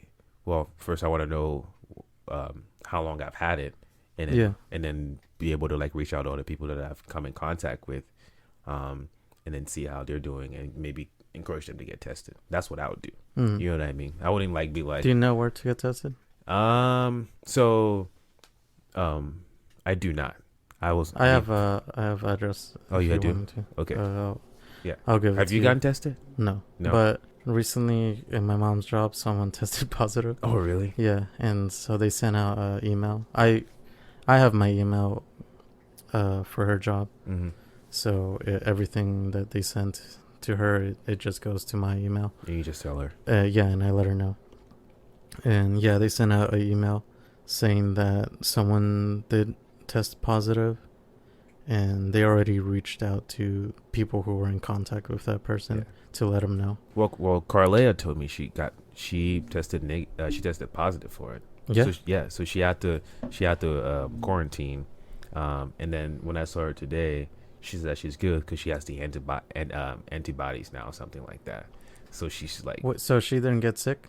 well, she had the symptoms, and then she actually didn't. I guess she didn't go through like the full phase, so it like cleared out. Oh, it cleared out before it got worse. Before it got worse, and then so her immune system fought it and developed antibodies for it. Mm. So I was like, well, let me get some of those antibodies right now. You know what I mean? Yeah. But anyways, I think so she did that, and she self quarantined, and then so she's how did good she? now. Do you know how she self quarantined? She just so she had at her job, they've already told people. I mean, I guess everybody's job is probably telling them like, if you have these symptoms, don't come to work. So they told her, and so she just took those days off, and then I think she also took some sick days too. So then she just used those days for the 10 days that she needs to be quarantined for. I think It's like, 10 days. I think either 10 days or more. Oh, okay. No, but I meant like how she's. Where does she live? Like she lives in an apartment with a couple girls, but I think that she was able to like just stay by herself the entire time because I think the girls probably moved out a little bit earlier because she's just moving. So they're all leaving that place. Yeah. Oh, okay. Yeah, it's not just her. Oh, okay. Yeah, Okay. yeah. Everybody's moving out of that place. Yeah. Oh, okay. So I think those people probably moved out a little bit early, but yeah, I think. But the reason why I brought up testing is because I think that it should be available to a lot of people because I think some people fear that like once they get tested and they have to quarantine, they have the fear of like because they don't want to quarantine, so they don't want to get tested and they don't want to know if like it's true, and then they get quarantined and they don't get to like live their life. You know what I mean? But I think it's like a good idea to get tested because that could also like you making the effort to try and know like if you're negative then great, but if you're positive then you can be able to like help somebody or at some point cut off a link where you infected somebody and somebody can actually potentially have a bad immune system and actually like get hurt from it. You know what I mean? Did Angelo get tested? I don't know if he said he did. Oh. I know Victor did. And he went negative. And he was negative. Yeah. So I was like, so yeah. So yeah, I was like, yeah, I mean, I want to get tested because in that email they sent 2 addresses where you can get tested. It's 15-minute wait to get the results. So I mean, that's pretty. I don't know what test they're doing it, but Oh. I know there's a prick and Mhm. like they prick your finger. I think Okay. sort of like the diabetes thing. Mm-hmm. Well, I think And Victor was then telling me one his was like a swab. Oh yeah, that's like the first one where they like stick it through here. Yeah. And I think it's uncomfortable or it hurts, but I'm he not was sure. he was telling me it was a little bit uncomfortable, and I was like, dude, I mean, I guess I can probably. There was deal with like that for a little bit. a graphic online Mm-hmm. where you could see like how it goes through and Like what an canal- X-ray Yeah, kind of. it wasn't like an Well, X-ray, not an but, X-ray, but it was like those sort of pictures that you see in the biology books where Oh, you can like, kind yeah. of see where the canals are and stuff Yeah. like that. So you could see how the cotton swab was going Mhm. in through, and it Did looked really weird. It looked red. Yeah. It looked mean, weird. I don't know. It is what it is. So the nose goes up. It goes And- up the nose. No, so your nose, how it's like on the face, it Yeah. goes like up. Oh right? yeah, that's because the So- hollow space. Yeah, but in that picture, so you're like inclined up, Mm-hmm. and then they stick it in, but it like goes straight. So I don't understand how it goes straight. I thought they would like stick it like from downward Mhm. going up toward your head, Mm-hmm. but It moves. it goes. It It just curves? goes straight. Oh, No, it just goes like into your head. yeah. So so you incline up, looking up, so your nose is sort of horizontal, and then they stick that long cotton swab in. And it bends in. And No, goes. it doesn't bend. It just goes straight. So Oh. I don't understand how. Oh, that I works. guess. Oh, well, maybe. I mean, we don't know that much anatomy, I guess. So Yeah, you, so I don't- I guess it. But it I just guess looks like, painful because as I see it in my head, Mhm. it. You think there's gonna be a this bend. thing just has like one thing in, like that probably goes down Down. to the throat, Yeah, and then maybe some to yeah. like the eyes or something, And or then- to the brain. But yeah, they just like stick it It straight just in. looks. Did it look uncomfortable? It looks uncomfortable. Yeah. Okay. And I've seen videos online where people drive up and to get the test, Yeah. so they just stay in their car, and people are like scared to do it, and some of them were, like screaming and shit Yeah. like that. I mean, well, yeah, but the reason why I want to get tested is because my mom has a really bad immune system and she has Yeah. asthma. So I need to know. Does she take stuff to build up the immune system? She takes stuff to suppress, like she has medications for the asthma. So then that helps her breathe easier. But what about the immune system?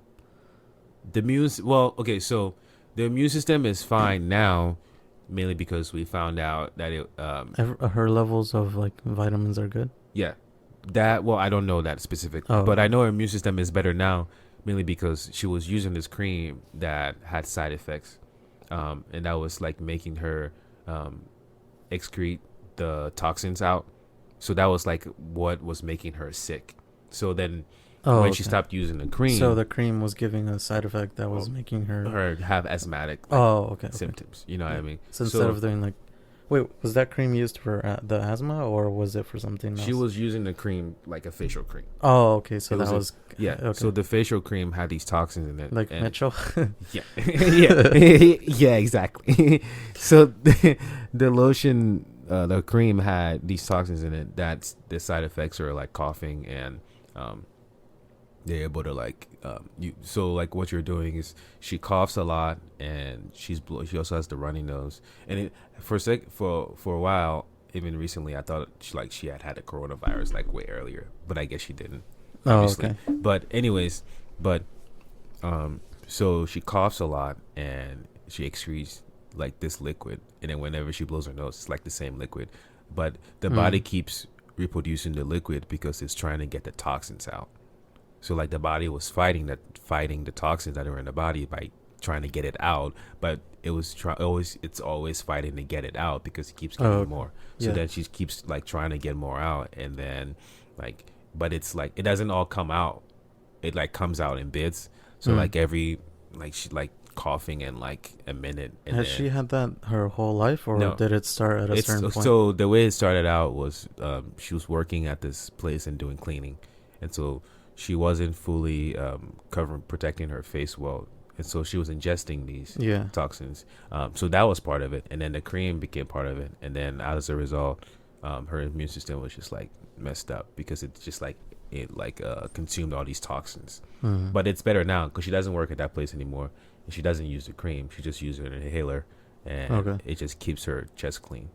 But the asthma developed as a result of like the toxins in her system, and they were like trying to get out through coughing, and then her coughing got really bad, and her lungs got really bad. Yeah. Oh, okay. So yeah, I'll send you now after we finish. I'll give you the address, that way you can get tested. And I also want to get tested, because at my job someone tested positive. Yeah. Like, I think it was 3 weeks ago. Oh, really? Yeah. Someone that I talked to them not frequently, but like at the job. Right. I talk to them. You just interact with them, yeah. But not like too much. But yeah, I think 3 weeks ago he was sick, or he got sick. I don't know. But the managers got told.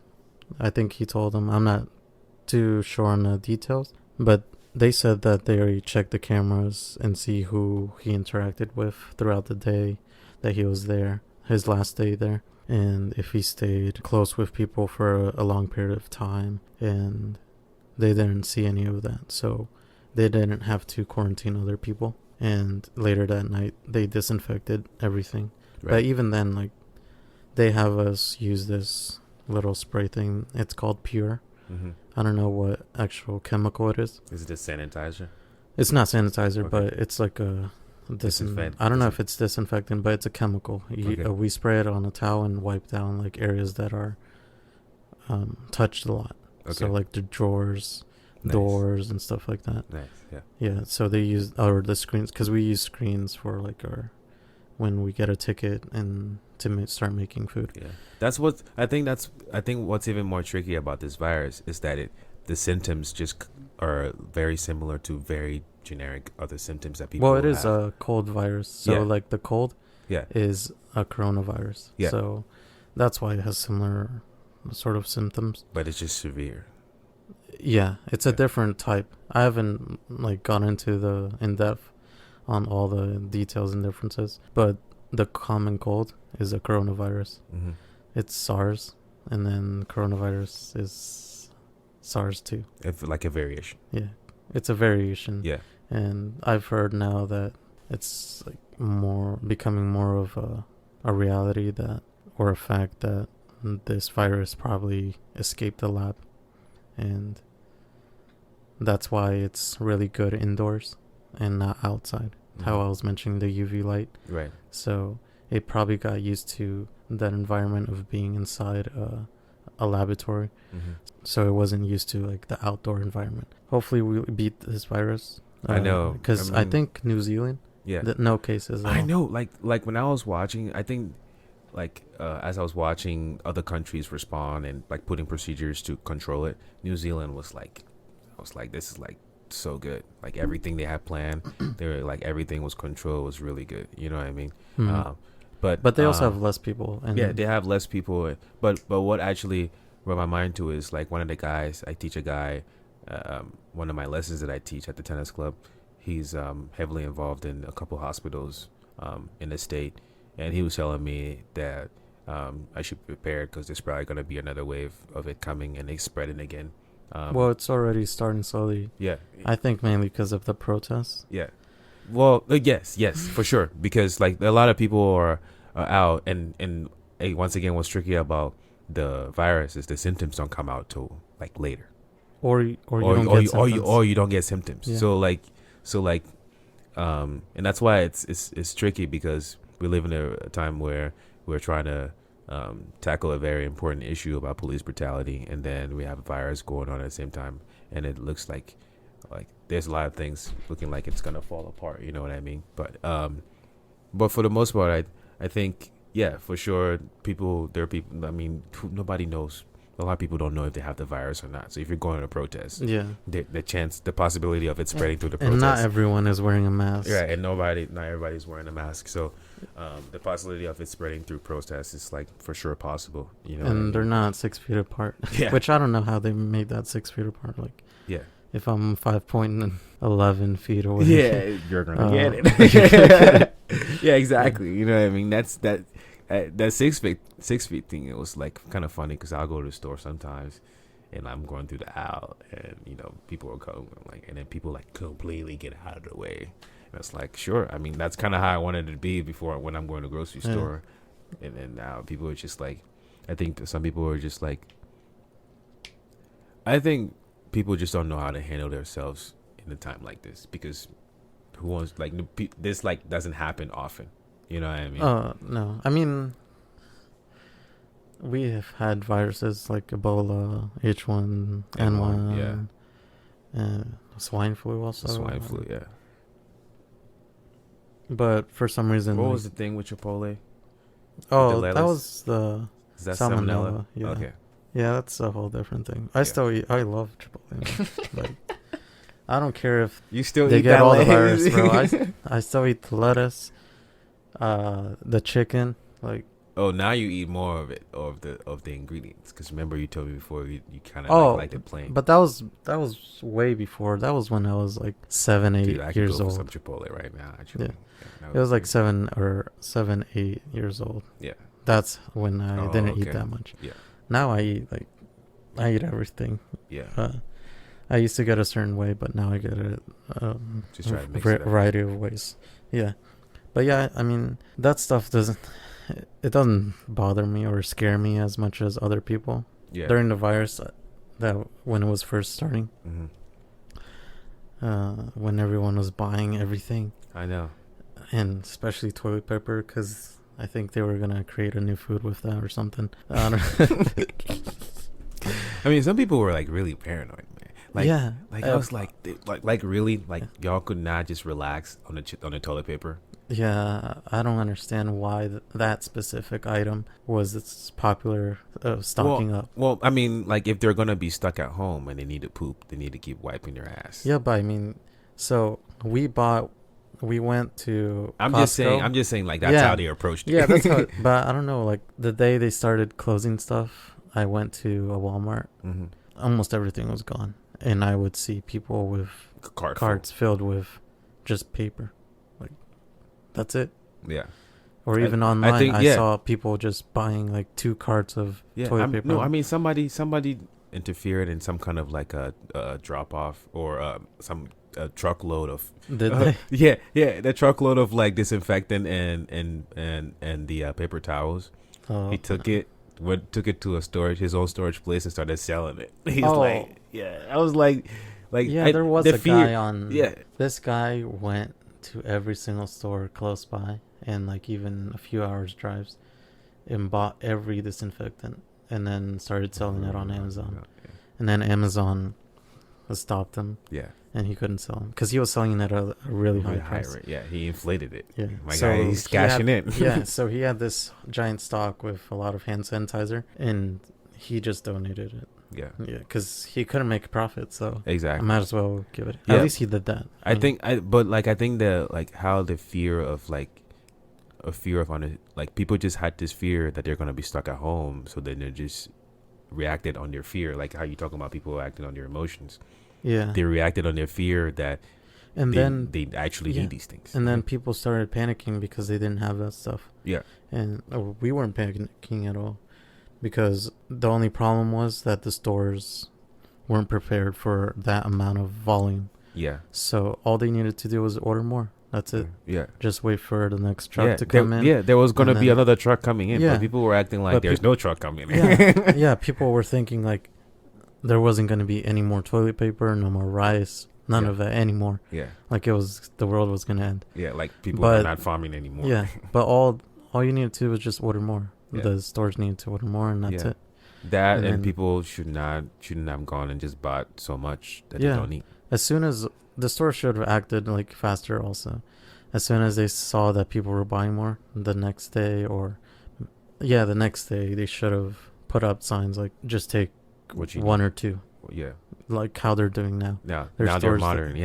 People they were like, I guess the stores were like, well, we can sell a lot of things now that we can. I think they got greedy and didn't really care. They're like, well, I mean, these people want these things, so we should just give them to them and then take the money. You know what I mean? And they made a lot. And they made a lot of money. Like people just buying. People just wanted to buy because they feel like they needed what they needed. Yeah. And yeah, so I mean, we went to Costco and we got a big toilet paper thing. I don't know how much it was. Yeah. Not like money wise, but how many rolls there are. Yeah. But we still have it. Yeah. We haven't used it up. I know. It's just like people were just like overreacting. But what else were we talking about? Oh, I think I was saying about the guy that got infected at the job. Oh, yeah. Yeah. So yeah, they took care of that, and some of the waiters were starting talking about or sort of speculating on who it was, or wanting to find out who that person was that got infected. Mm-hmm. And it's a privacy thing, I think. Yeah. I don't think the company or the people should be. I mean, they're gonna know if one guy is like not coming to work. Like the people who like us cooks, we know who we. Like I was suspecting because I saw him. I worked with him his last day. He was like a few feet off. Like he was the closest, and I saw that he looked sick. And then he usually is a guy that talks a lot, right? And like jokes around and stuff like that. He was just looks out of it. And it wasn't like he was out of it. He wasn't talking to anyone. Oh. And then a few times I saw him cough. And then I figured he was sick. He always wears a mask. And then we have every 30 minutes, we have a thing that pops up that says, please wash your hands. So it comes as like a ticket almost. So you wash your hands and then sell off the ticket. That's the system that they have. And he usually does that a lot. And then that day he would like do his checks and then go somewhere. I don't know where he would go, but I wouldn't see him. Yeah. So I'm assuming that he was getting away from people just so he wouldn't get other people sick, because he probably knew. Right. And that's my assumption, but I'm not sure what he was doing. Yeah. Like, or else he could be out there just like spreading it to everybody he comes in contact with. But I mean, he wears his mask because there's people that wear their mask and then they have it down to their nose, which doesn't do anything. Yeah. You're gonna get people sick. But he always has it on like the proper way. Yeah. And yeah, he's been in quarantine for like 2 weeks, I think, and he's gonna come back on Wednesday. So yeah, I mean, so far, yeah, I guess from that, those are the only people that I know that have tested positive. This is the first time I actually know someone who's But during the time, like I was like, I'm not seeing anyone close that's getting sick at all, which is a great thing. Yeah, which is good, but it was kind of weird too. Online and in the media, there was sort of this idea that everyone has it, kind of, or everyone is going to get it if you don't take precautions. Some of the professional. Did you read about like or see the some professional basketball player had it and he was joking around and he was going around touching stuff? That was the first one that was like publicly. Yeah. Like sort of someone that has like a high status. Yeah. Yeah, I saw. That was like, bro. Like, yeah, did he have symptoms or he didn't and he was acting like he had them? I guess. I think he was acting like he had coronavirus and making a joke out of the virus and like touching stuff. And then it but turns he out was actually sick with no symptoms. Right. Yeah. Yeah, and he got, I think, 2 of his teammates sick. Yeah. So I was like, dude. It was a dumb thing to do. Yeah. But in a sense, he didn't know he had it. So I guess you can't give him too much slack on that. Yeah. Really, but he was goofing around. He probably shouldn't have been like touching everything and stuff like that. Because I mean, those reporters are touching that, and exactly. I mean, they don't know if you have germs or washed your hands or touched something that was dirty or touching other people's stuff. Right. No, but I'm glad I don't know that many people that have it. You know what I mean? Yeah. I think it's like the idea of like knowing more people that I don't know, like more people that are close to me that don't have it it's comforting. You know what I mean? It's great to know that. Yeah, and as I was saying, like the waiters, they were getting like worried. Right. One of them was saying that he wanted to sue the manager. And like there's a lot of Hispanics that work in restaurants, and they can't apply for unemployment. So if he was going to do that and tell like sort of someone that could shut down the restaurant for a short period, right, then those people would have no jobs. Right. And so they weren't getting scared, but they were saying like, try not to mention this guy's name a lot, or try not to talk about it. That way, these people don't get scared because they know that they're gonna get benefits if they try to sue or try to get the restaurant shut down. Yeah, but if they get their benefits, then like me, people... he was saying like me, I don't have the benefits that they're getting, and I'm just now like trying to work every day, any hours that I can get, just so I can financially recover from what I've been through. Right. Yeah. So like these people trying to sue the manager, I think they were stupid because the manager at no point forced you to come in to work. Right. Especially if you can come. And you're a waiter. You're interacting with people that don't wear masks. Yeah. So like, it's a double. If you're scared, just stay home and don't work. Yeah. Luckily, the tennis club is putting in place where a lot of people are not there, but like people are not allowed to touch the balls there. You know what I mean? And it's like really difficult to play tennis without being able to touch the ball sometimes. You know what I mean? What do you mean? Like they can't touch the ball? Like they can't physically like grab, like pick up a ball with their hand. So you just hit it with the racket. They hit it with their racket. So we do a lot of feeding stuff. Like I'll feed. Like nobody works from serves because they would have to use the balls that are in the basket. They can't wear gloves? Well, we just started doing gloves. Oh, okay. We just started doing gloves, but like I feel like that's an easy solution. Yes, it is, but like, so we're doing gloves for serves, and we do gloves for certain drills, and then you can take off the glove at some point. When like if I'm doing any drills where I'm feeding, then you don't need to have the glove on because I'm just gonna feed and you play out the point. You know what I mean? But if you have to like, so at the beginning we do serving point, we do serving with the gloves. And then we do serving points. So like you spread out, we play some doubles or singles, and you have your glove and you play all your points.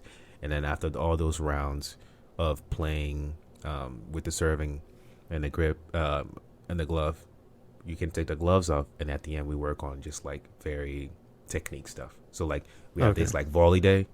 So like volley day, we do we'll practice serves, and then we go play points. So every court either playing singles or doubles, and we serve and play.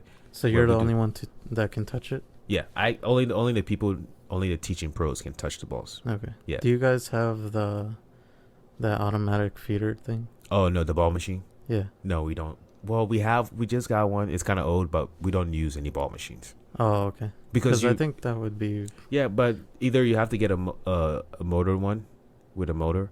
And it'll be loud. And it's gonna be really loud. Yeah. And then you can't really hear it. Yeah, or you can't hear it. And it's not really efficient because you don't really want the machine to be feeding because it would have to be controlled. Because if a point stops, like if it feeds the ball and they're playing a point and the point keeps going, the ball is not gonna stop shooting. Yeah, you're right. You know what I mean? Versus like if I'm feeding, like if I know the point's over, I feed another ball to start the point over again. The machine's like just feeding balls out. You know what I mean? Okay. Yeah, I understand. Yeah. But so like I think it's just like a lot of the way like people are approaching how to be clean and safe about the sport is just like some of it doesn't really, it's contradictory. You know what I mean? So like you can't touch the tennis balls, but the tennis balls are touching your racket. At some point, you touch some part of your racket that the tennis ball probably touched.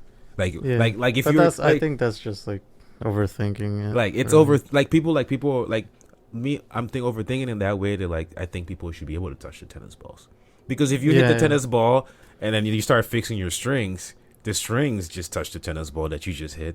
So you're basically.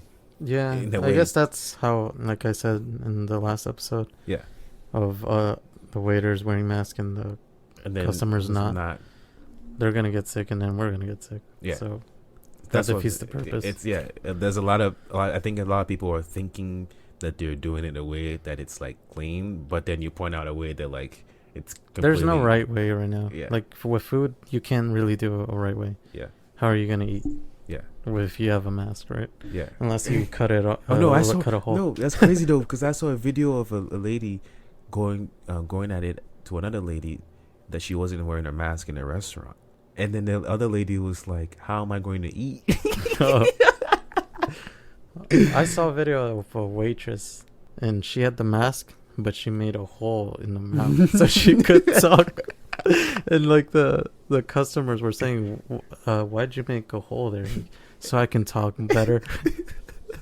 It's like, why would you? I don't know. People are just like funny. You know what I mean? Yeah. Like, There's I saw a video recently, so I guess she ordered a steak or something, mm-hmm, and it wasn't cooked well, mm-hmm. but she had already like bit it. Right. I don't know, either that or it was a burger. I'm not Right. sure. So she sent it back to get it like cooked more. Mm-hmm. And so usually if that happens, they just take the burger Mm-hmm. or the steak or Mhm. whatever and put it on the grill. Okay. So It that stays warm. it's hot, right? Yeah. So everything that's germs is gonna get killed off. Yeah. But she said, "How did you cook this?" Mm-hmm. And the waitress responds like, "We just put it back on the grill." And so you put it back on the grill after I bit it?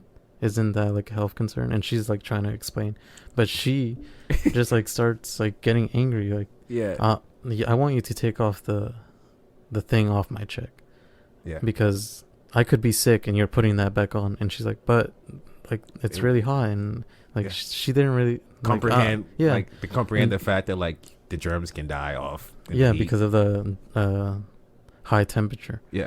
And she wasn't having it. And then she had a drink, and she was like, "In this drink, it's trash, and I want that take off the check too." Oh, she came to finesse. Yeah. She came to finesse. She was like, I'm gonna take a bite of this and say it was pretty bad. And the waitress acted like you could tell she was getting mad, but Because she it's- handled yeah. it fine, I think. I And mean- she said, "Oh yeah, that's fine, I guess." It's a ridiculous. Like people go and put other people in a ridiculous situation. Like why would Yeah. you go and Or and- like if you're that sensitive about stuff or that scared to get sick, service or like no, to get sick, then you don't go out. yeah.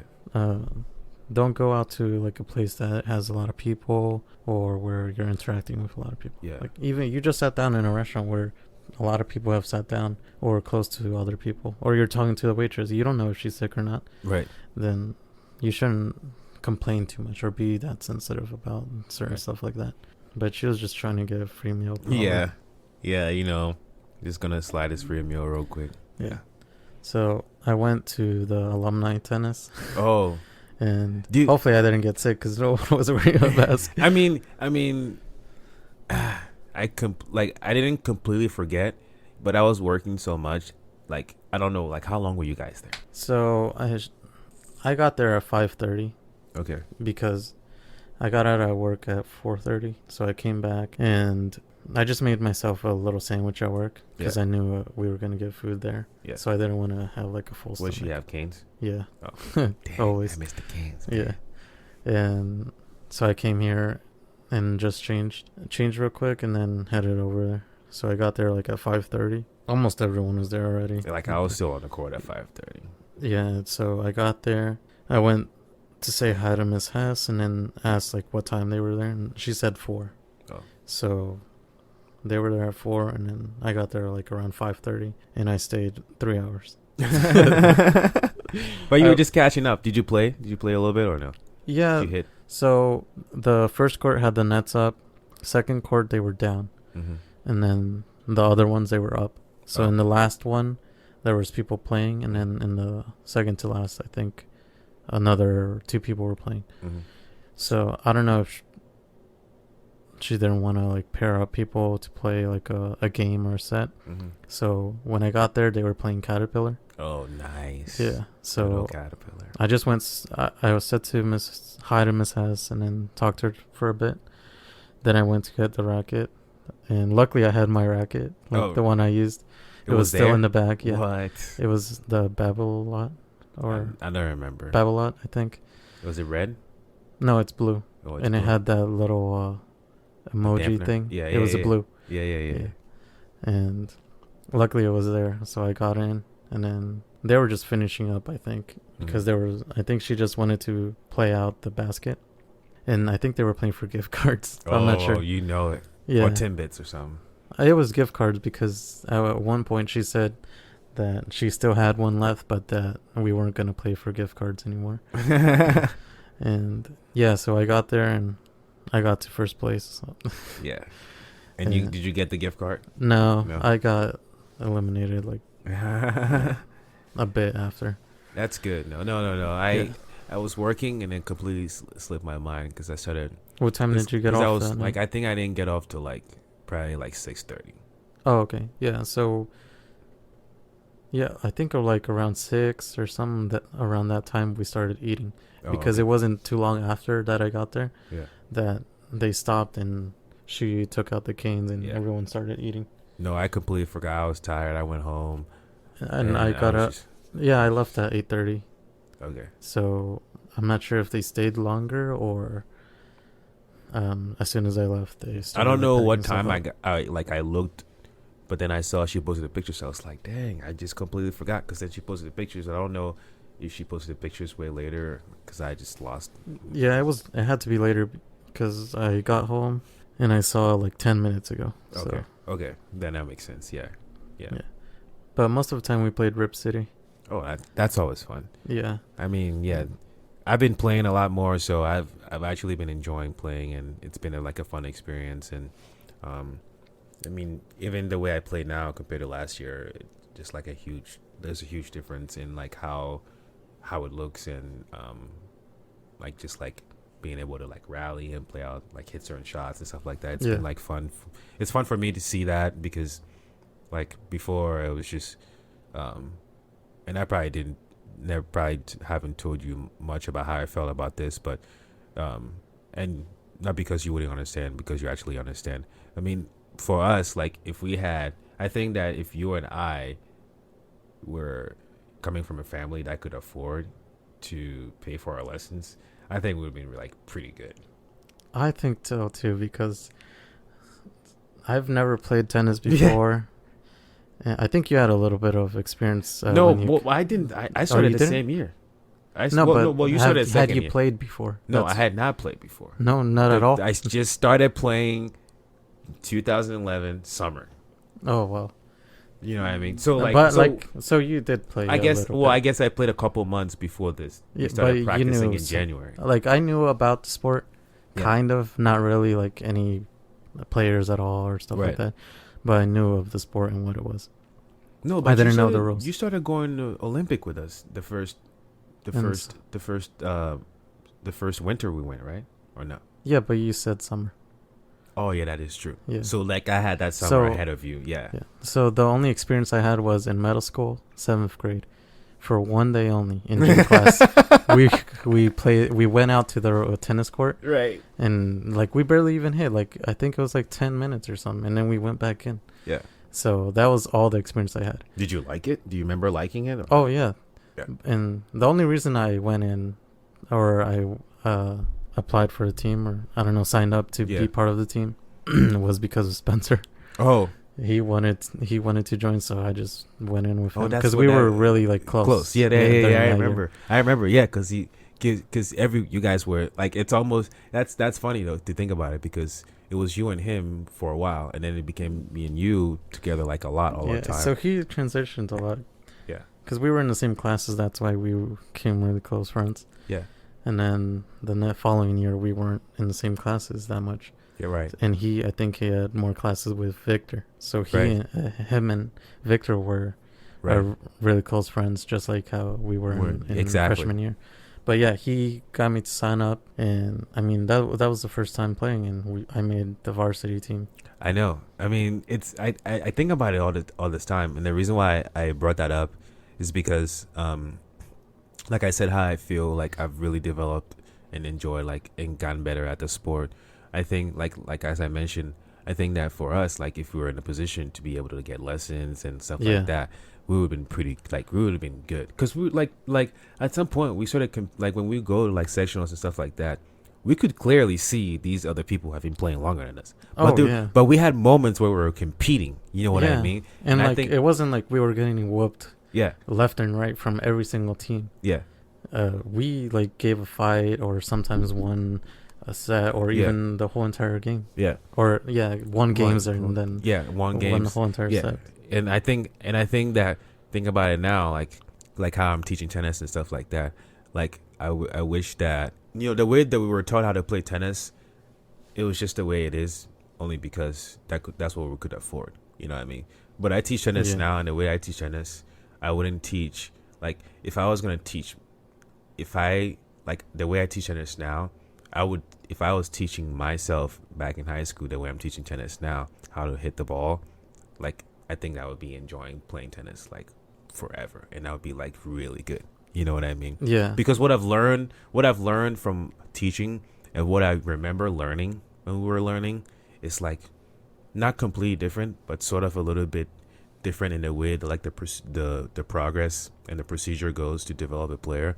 And I think that what we went through was what we could afford and what we could manage, because there are a lot of kids. You know what I mean? And luckily, Miss Hess was yeah. able to get us Yeah. a little bit more, like, Yeah. not just the practices that we had after school. We even got summer clinics, winter clinics, and stuff even like before that. the season or after. Yeah, seasons. that was like a really great experience, and I think that remembering that, I think that kind of things just kind of happen in a way that they're gonna happen. You know what I mean? And but it would have been really great for us if we were like in a position to actually like get better and train, because like for as little as we did, we were pretty good, man. Yeah. For as little as we did and like enjoyed the sport and putting time into it, like I knew I loved it, because we'll be in class and I'll be like, man, when's time to practice? Yeah. You know what I mean? Because I'm like, and we were in practice. We never wanted to leave. We never wanted to leave. We never would go home. You know what I mean? Like even, when was? Oh, Thursday. Yeah. We were just playing that, and I didn't want to leave, but I was starting to get tired. Right. Because I had worked. So. Right. Exactly. And I think that if we were in a position where there weren't that many kids, and we had maybe another person that was as good as her, or a little bit that could actually like hit with us and stuff like that, we would have been like on a different level. Like we would be on a level that like we feel like we're playing like really like intense and like actual tennis and stuff like that. Because I think about it now, the kind of tennis I play now compared to like kind of tennis we played in high school, it's completely different. Like you barely see that many like good shots. If anything, it's like you have a really good serve and you have a really like good forehand ground stroke, and if you can volley, then you better stay in the back. And if you can serve and hit a good ground stroke, shots are lasting between 1 or 2 shots. You know what I mean? Yeah. Because most people couldn't return in the city, because a lot of them didn't. Well, like we're in a sort of similar position that we were. It's just like we were able to have somebody that actually knew people that could like teach us for free, or I don't know if she was like paying some people sometimes. You know what I mean? Because I wasn't too sure. I know the guy from New Albany. I don't know, Paul Cobelt. Yeah, I think. Yeah. So I mean, I think they were friends, or I don't know. They knew each other. I mean, and they knew each other, but I don't know if they worked out a deal or anything. I'm not sure. I'm not sure, but she was able to hook us up with like private clinics with a guy that like charges owns and tennis center. Exactly. So yeah, I mean, that was like you mentioning that you went to the alumni thing. That kind of reminded me of like how we used to play tennis, and how at some point we were doing so well and enjoying doing it, that we enjoyed it so much that we wanted to be out there longer than being in school. Like there are days that I was like, man, if we didn't have practice today, I wouldn't be coming to school today, because I already got everything done. Probably. I always hated when it like rained or since sometimes it would, because we live in Ohio and the weather is so weird. Yeah, it would like snow. Yeah, when our season was about to start. Yeah. And we couldn't practice because everything so many times wet. Yeah, so many times our season started a little bit later because it was too cold. Yeah. Yeah. But yeah, I really enjoy it. And like recently there's a guy that I work with, and he's older now, probably like 40 some or 50s, I don't even know, but he looks old. And we had gone to like Cleveland, or we went to Cedar Point's in Sandusky, Ohio. Yeah, that's up north. Oh yeah, we went there, and we were talking, and then he mentioned that he played tennis and watched tennis as well. So like later on, we started like he bought some rackets, and then we went out to hit at Woodward Park. Oh, nice. Yeah, but he would like come out all fresh, like fresh shoes, fresh outfit, like fresh matching shoes. Everything. Like, What? matching with his racket and all that. But he And was I would just buns. whoop. But he was buns. My man was cheeks. Yeah. So I mean, we were like warm up, and I mean his forehand was all right, but his backhand was trash. And yeah, so we would warm up, and then he would like say, "You want to play like 3 sets or 5 sets or something like that." Mm-hmm. So we would play, and I felt like I was doing pretty good for not playing for a really long time, like maybe I mean, 3 years. Yeah. And I was hitting good shots. My serve was pretty much the same, really. Yeah, And I mean, feel because like my second serve I- is better than it was. Because I remember, like, at some point, I asked you to come hit with me at Wicked Tree one time, and that was when I was like working a little bit more regularly, and then like Yeah, I had been remember. playing more than you, but we were still able to like have a good hit. You know what I Yeah. mean? So that's why I say like for us, it was just like And we even enjoyed it. You know what I and mean? even and we're like good without, not too good, but Mhm. we were good for the amount of training that we got. for the and amount of the instruction. type of training, Yeah. instructions that we got. So like even with the alumni event, Mm-hmm. I was hitting good shots. Like when they hit the volley, you know how they hit it really short. Right. I would like run up and still catch Get him, it. and then return it. And Yeah. and even what's his name, D'Angelo, Yeah. the guy that always comes Yeah. and wants to Angelo. face the Yeah. first Angelo. guy. Yeah. Yeah. He was like saying they're not giving you the respect, bro. Yeah. You're Exactly. hitting these good shots and like no one's saying anything. Yeah. Because he gets it. Yeah, and He I was gets like, it. Yeah. It's whatever. yeah, it's whatever. It's whatever. And I wasn't even using the racket, so like when we started eating, I set my racket to the side near that post, that giant post that's the there. light post. Yeah. I just set it there, and then some other guy, I don't know if he's new or not. Mm-hmm. I think he's new. He just took it. He just took it and he just went crazy. He just went to go play. He took the racket that I was used to and I really liked. So I had to grab this other racket that wasn't that really good. Yeah. And But I think it's I was funny. still doing work. I with think that. it's funny that you. It's still funny that your coworker came out looking really fresh. Yeah. And you just trashed on him. Yeah. But I mean, sometimes I would hit it Mhm. or return it, and he would like angle it in a way that it would go fast and low, and I couldn't get to it. Right. Right. But most of the time, the sets were like 6-0, 6-0, 6-0. Oh, you just give him some quick games, quick serving holds, just Yeah. like serve. Yeah, they were like, He I could guess not return. the probably. most, Could he the return highest hits were like 4. for like 4 That's shots? the highest. So Out he- of all the times we've played, Mhm. 4 is the longest rally that we've had. What? So he cannot return it. So he can return sometimes, but not. It's not consistent. Right. Because you But my serve is not consistent as well. So my first serve is really not really fast, but to me, I think it's faster than what our average or below average player would be. Right. But it doesn't go in as much. Right. So I sort of lower the speed, Mm-hmm. but still have the full movement. Right. The motion. So I figured out how to get it consistently, and it's not like those little pokes that we would Right. do. It's actually like the full motion. movement. Yeah. Motion. You just like understood how much pace you want to put on it to keep hitting the same shot. Yeah. Yeah. And I mean, I haven't been practicing, but Right. at the times we've been doing, like, just in that short time, I managed to fix my second serve. I mean, that's what I'm saying. That's why like I keep remembering like, dang man, if we would have put in a little more hours here and there, if invest we in a just couple had more private money, yeah. I mean, and like private lessons with all these instructors, and hitting as yeah. much as possible. we would be really good. Yeah. And I mean, I don't know how much you played in college, Well, I didn't but get you to probably would have gotten I would've- time in or right. stuff like that. I didn't play. Well, in college, I didn't play that much due to injury, first of all.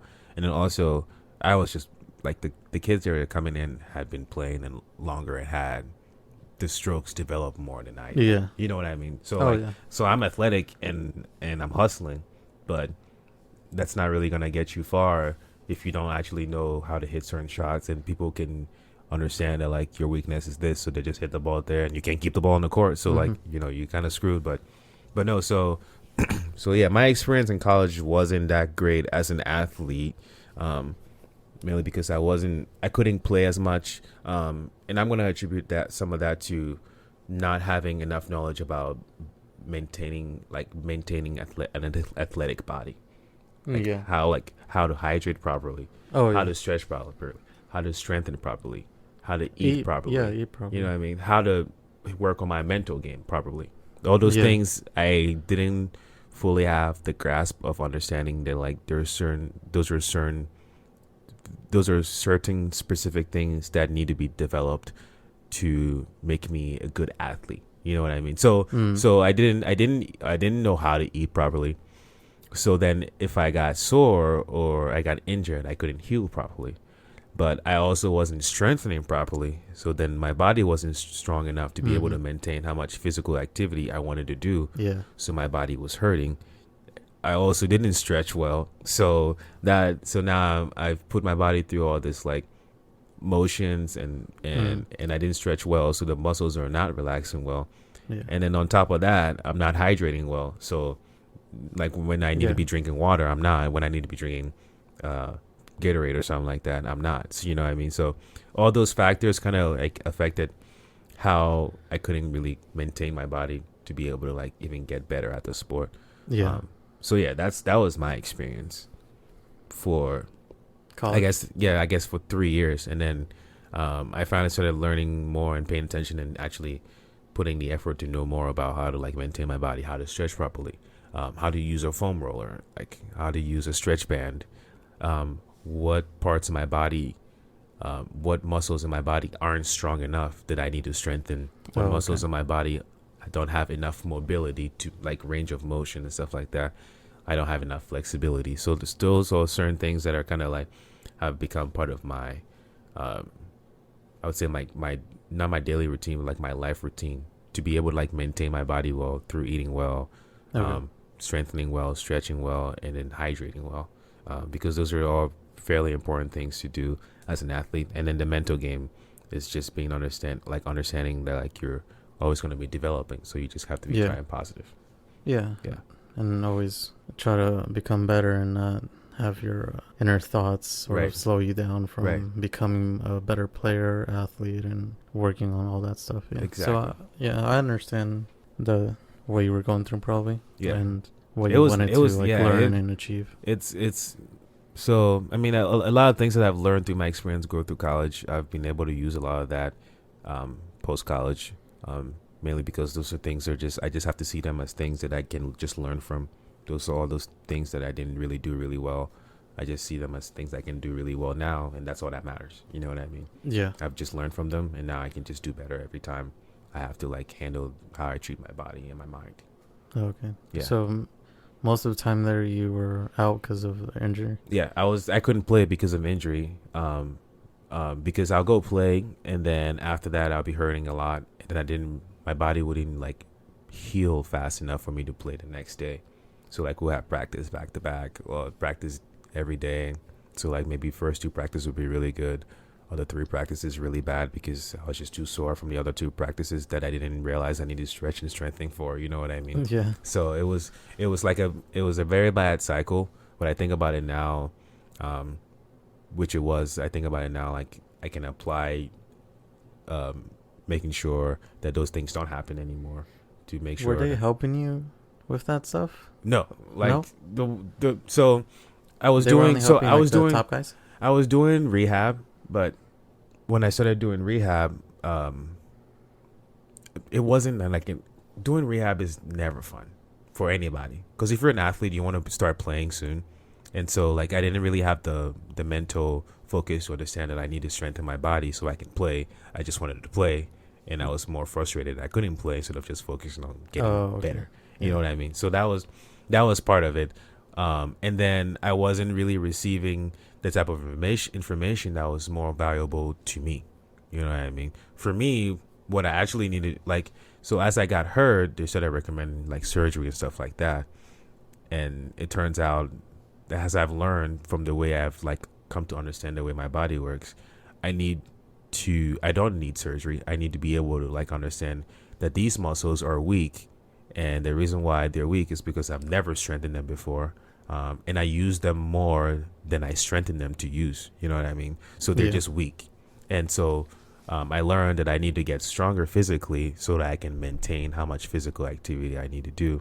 And that's what I'm saying. Like, nobody was teaching me this. You know what I mean? So, I mean, with college sports or like sort of the best. No, well, not best of the best. Not the best of the best, but like people these athletes that are playing for a school or for like a league now. I figured even the lowest of the low would get some kind of help of learning how to maintain your body. Were they doing that to you, or not necessarily? And the reason why I would say not necessarily is because I think part of it is because some people were already doing it before they came, so they were already used to that. So I didn't know that. But that's part of it. And then I think the other part, I think that somebody should have probably recognized it out, or like should have asked me these questions of like how, like I figured since you were an athlete coming into college, you probably weren't gonna play for like the varsity team or something, but at least they would help you learn things that you probably haven't learned, or help you maintain your body more, or eating a certain way, because maybe you have a certain way of recovering of doing it or like before coming into college, and they just need to fix it up, that way you become a better athlete.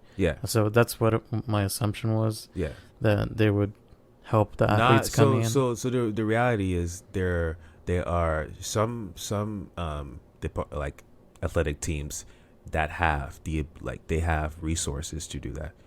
Either the resource comes from the fact that like their coach is knowledgeable about those things, or their department has enough people because they can afford to hire people who are going to be like checking on you to see if you go to the weight room and stuff like the that. Popular sports that have more attention. Some of the resources. So they get more of the resources, but they also get more initiative to be able to understand how to like keep their body. You know what I mean? So I guess I was thinking about how the NBA players, or even like in college football or basketball, the trainers athletes. So the trainers are there, but the trainers are only going to be valuable when you're hurt.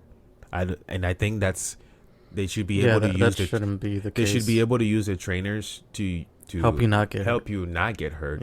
You know what I mean? And I think to some extent they do that, but I think they mostly come in contact with people who are injured. I don't think they go out and ask like the teams or their coaches how, because we do a physical, you know. So like if we do a physical and I can stand on one leg for 30 seconds and I pass, then you're probably like, I'm in good condition. But there's no like routine check to see what my strength is. You know what I mean? I think they should like readjust it. And like go by one with the new athletes coming in. And sort of test them and see if they know certain stuff. Like it would be great for like beginning of the season, they test my strengthening. So like maybe how much I can bench or squat. They touch my conditioning, how much I can run and stuff like that. And then if I'm doing really well, then make sure that I'm keep doing those exercises to maintain my conditioning and my strength. And then like maybe like either halfway through the season, check on me again. Like, hey, how are these muscles doing? Like, are you able to feel like you're like? That's like, what my assumption was. No, that it's would happen. No, it's not like that. I mean, you're saying it's not like that. Like you just join a team, and I think part of it also because I didn't realize the demands of being a college athlete, like the physical demands of like how much like you're gonna be playing, and the intensity. You know what I mean? I think that. I mean, part of me wasn't really sure if I was going to play until I found out there were so many kids that I wasn't going to play at all. So that at that point I was like, okay, well, next year. And then next year came, I didn't really play that much the first year. So then the opportunity to play as I'm hitting, I'm not really like being able to hit well because I didn't hit before. So like there are certain things that still need to develop. And then we only have 2 coaches. So, and I think what's frustrating sometimes is, for me, it was like the fact that, like, not to say that I was jealous, but like I knew some of the guys on my team have already like worked on certain strokes and developed them pretty well, and then I didn't, or I hadn't done those things. But I feel like if I was a coach and I recognize those things, I'll be trying to put a lot of time into that person, because I feel like I'm a person that, like, if you put time into me, I'm gonna put an effort in. Like, that's the kind of person that I feel like I am. But I feel like there were moments where, until now, or like later on when I started working at the tennis club, I started experiencing moments where people like saw that like I actually enjoy doing this, so they started like helping me instead of me asking for help. Like, they were like, okay, like, you should do it this way, like you should start thinking about doing it this way, or like try doing it this way, because I didn't know. But it's not like because I didn't know, I didn't want to ask, or I didn't know how to ask. I think I was just kind of like doing my thing and following what I can remember to do. And then they were like, okay, we're watching you and you're doing it wrong several times, but it's not like you're not willing to know how to do it right. So then they just approached me and told me how to do it right, and I've just been doing it like that ever since. You know what I mean? Yeah. Well, that's good that you've been learning how to improve in that aspect, which you were struggling for a bit during those times. Yeah, it's been an experience, but I think I've learned a lot from it. For a time, I wanted to join like a club and started playing more and see how or like invest some money into it and see how good I could be. Because I mean, I know there's like little like leagues that aren't professional, or they're just like amateurs. But all I wanted to do was play, because I love tennis, and I just wanted to play against other people. I really don't care if I lose or I mean, it's good to win, but it wouldn't affect me if I lost a lot or anything. All I wanted to do was play against different people and improve, because I mean, I think to myself that I can really become like a good player if I put more time into it. I always thinking about it, for the amount of instruction and time we put into playing, we actually enjoyed and did pretty good. You know what I mean? So, and I think there's an app. They made an app where you just put a location and there's like people signed up that you can hit with. I've seen what's it called. I've seen it. I've never looked it up. I've never used it, and somehow like it just pops up randomly on an ad. Just because I was thinking about it, or like, somebody heard you on your phone. They were like, I think this guy wants to play tennis with some people. We've been going for like 3 hours almost again. I know. I mean, it's been a good talk. We talked about a little bit of different stuff on this episode, and not sure on what we're going to talk about on the next episode, but I mean, stay tuned. And I mean, we're always going to be talking about different stuff. It mainly pertains to our life, right, in the American life, but there's always, if there's like current events or stuff like that happening around the world, then we're sure to talk about it at some point on an episode. Well, I just thought of, like, I think you and I went through that young life experience. I think we can dive into that a little bit more, and how you, like, what your experience was like versus mine. Because for a while I was doing it and trying to like get the grasp of like understanding how to be like religious and practice being religious. Sure. And as much hours that I put in, I realize now as I'm older that I could live my life in a way that isn't going to be like that, and I can still be happy. And I haven't really talked to you much about this, but I haven't really been going to church, or do want to go to church. I've been reading more about how to be spiritual more than religious. Because I haven't. There are so many things that have come into play into me making this decision, but I think probably one of them is me learning how to focus more on like being in the now and being in the moment versus focusing on like things that are going to happen in the future. Because I think we for sure can talk about that stuff, because as I mentioned in the first episode, I started to open my mind more about certain stuff. as I was leaving high school. Mm-hmm. So I pretty much have some thoughts about the religion and stuff like that. I wasn't really into the Young Life that much. Yeah. I did go to a camp, but I mean, I can share the little experience that I had with that on the next episode. For sure. It'll be really interesting to talk about that and see things that have changed. Like things that have changed in me, about that. How our thoughts, our opinions, our feelings, our approach to life, whether we enjoy doing the certain things that we used to do, or if we believe or don't believe, or we have some belief or no belief and stuff like that. Yeah, for sure. So thank you everybody for listening, and we'll see you on the next episode. All right. Bye.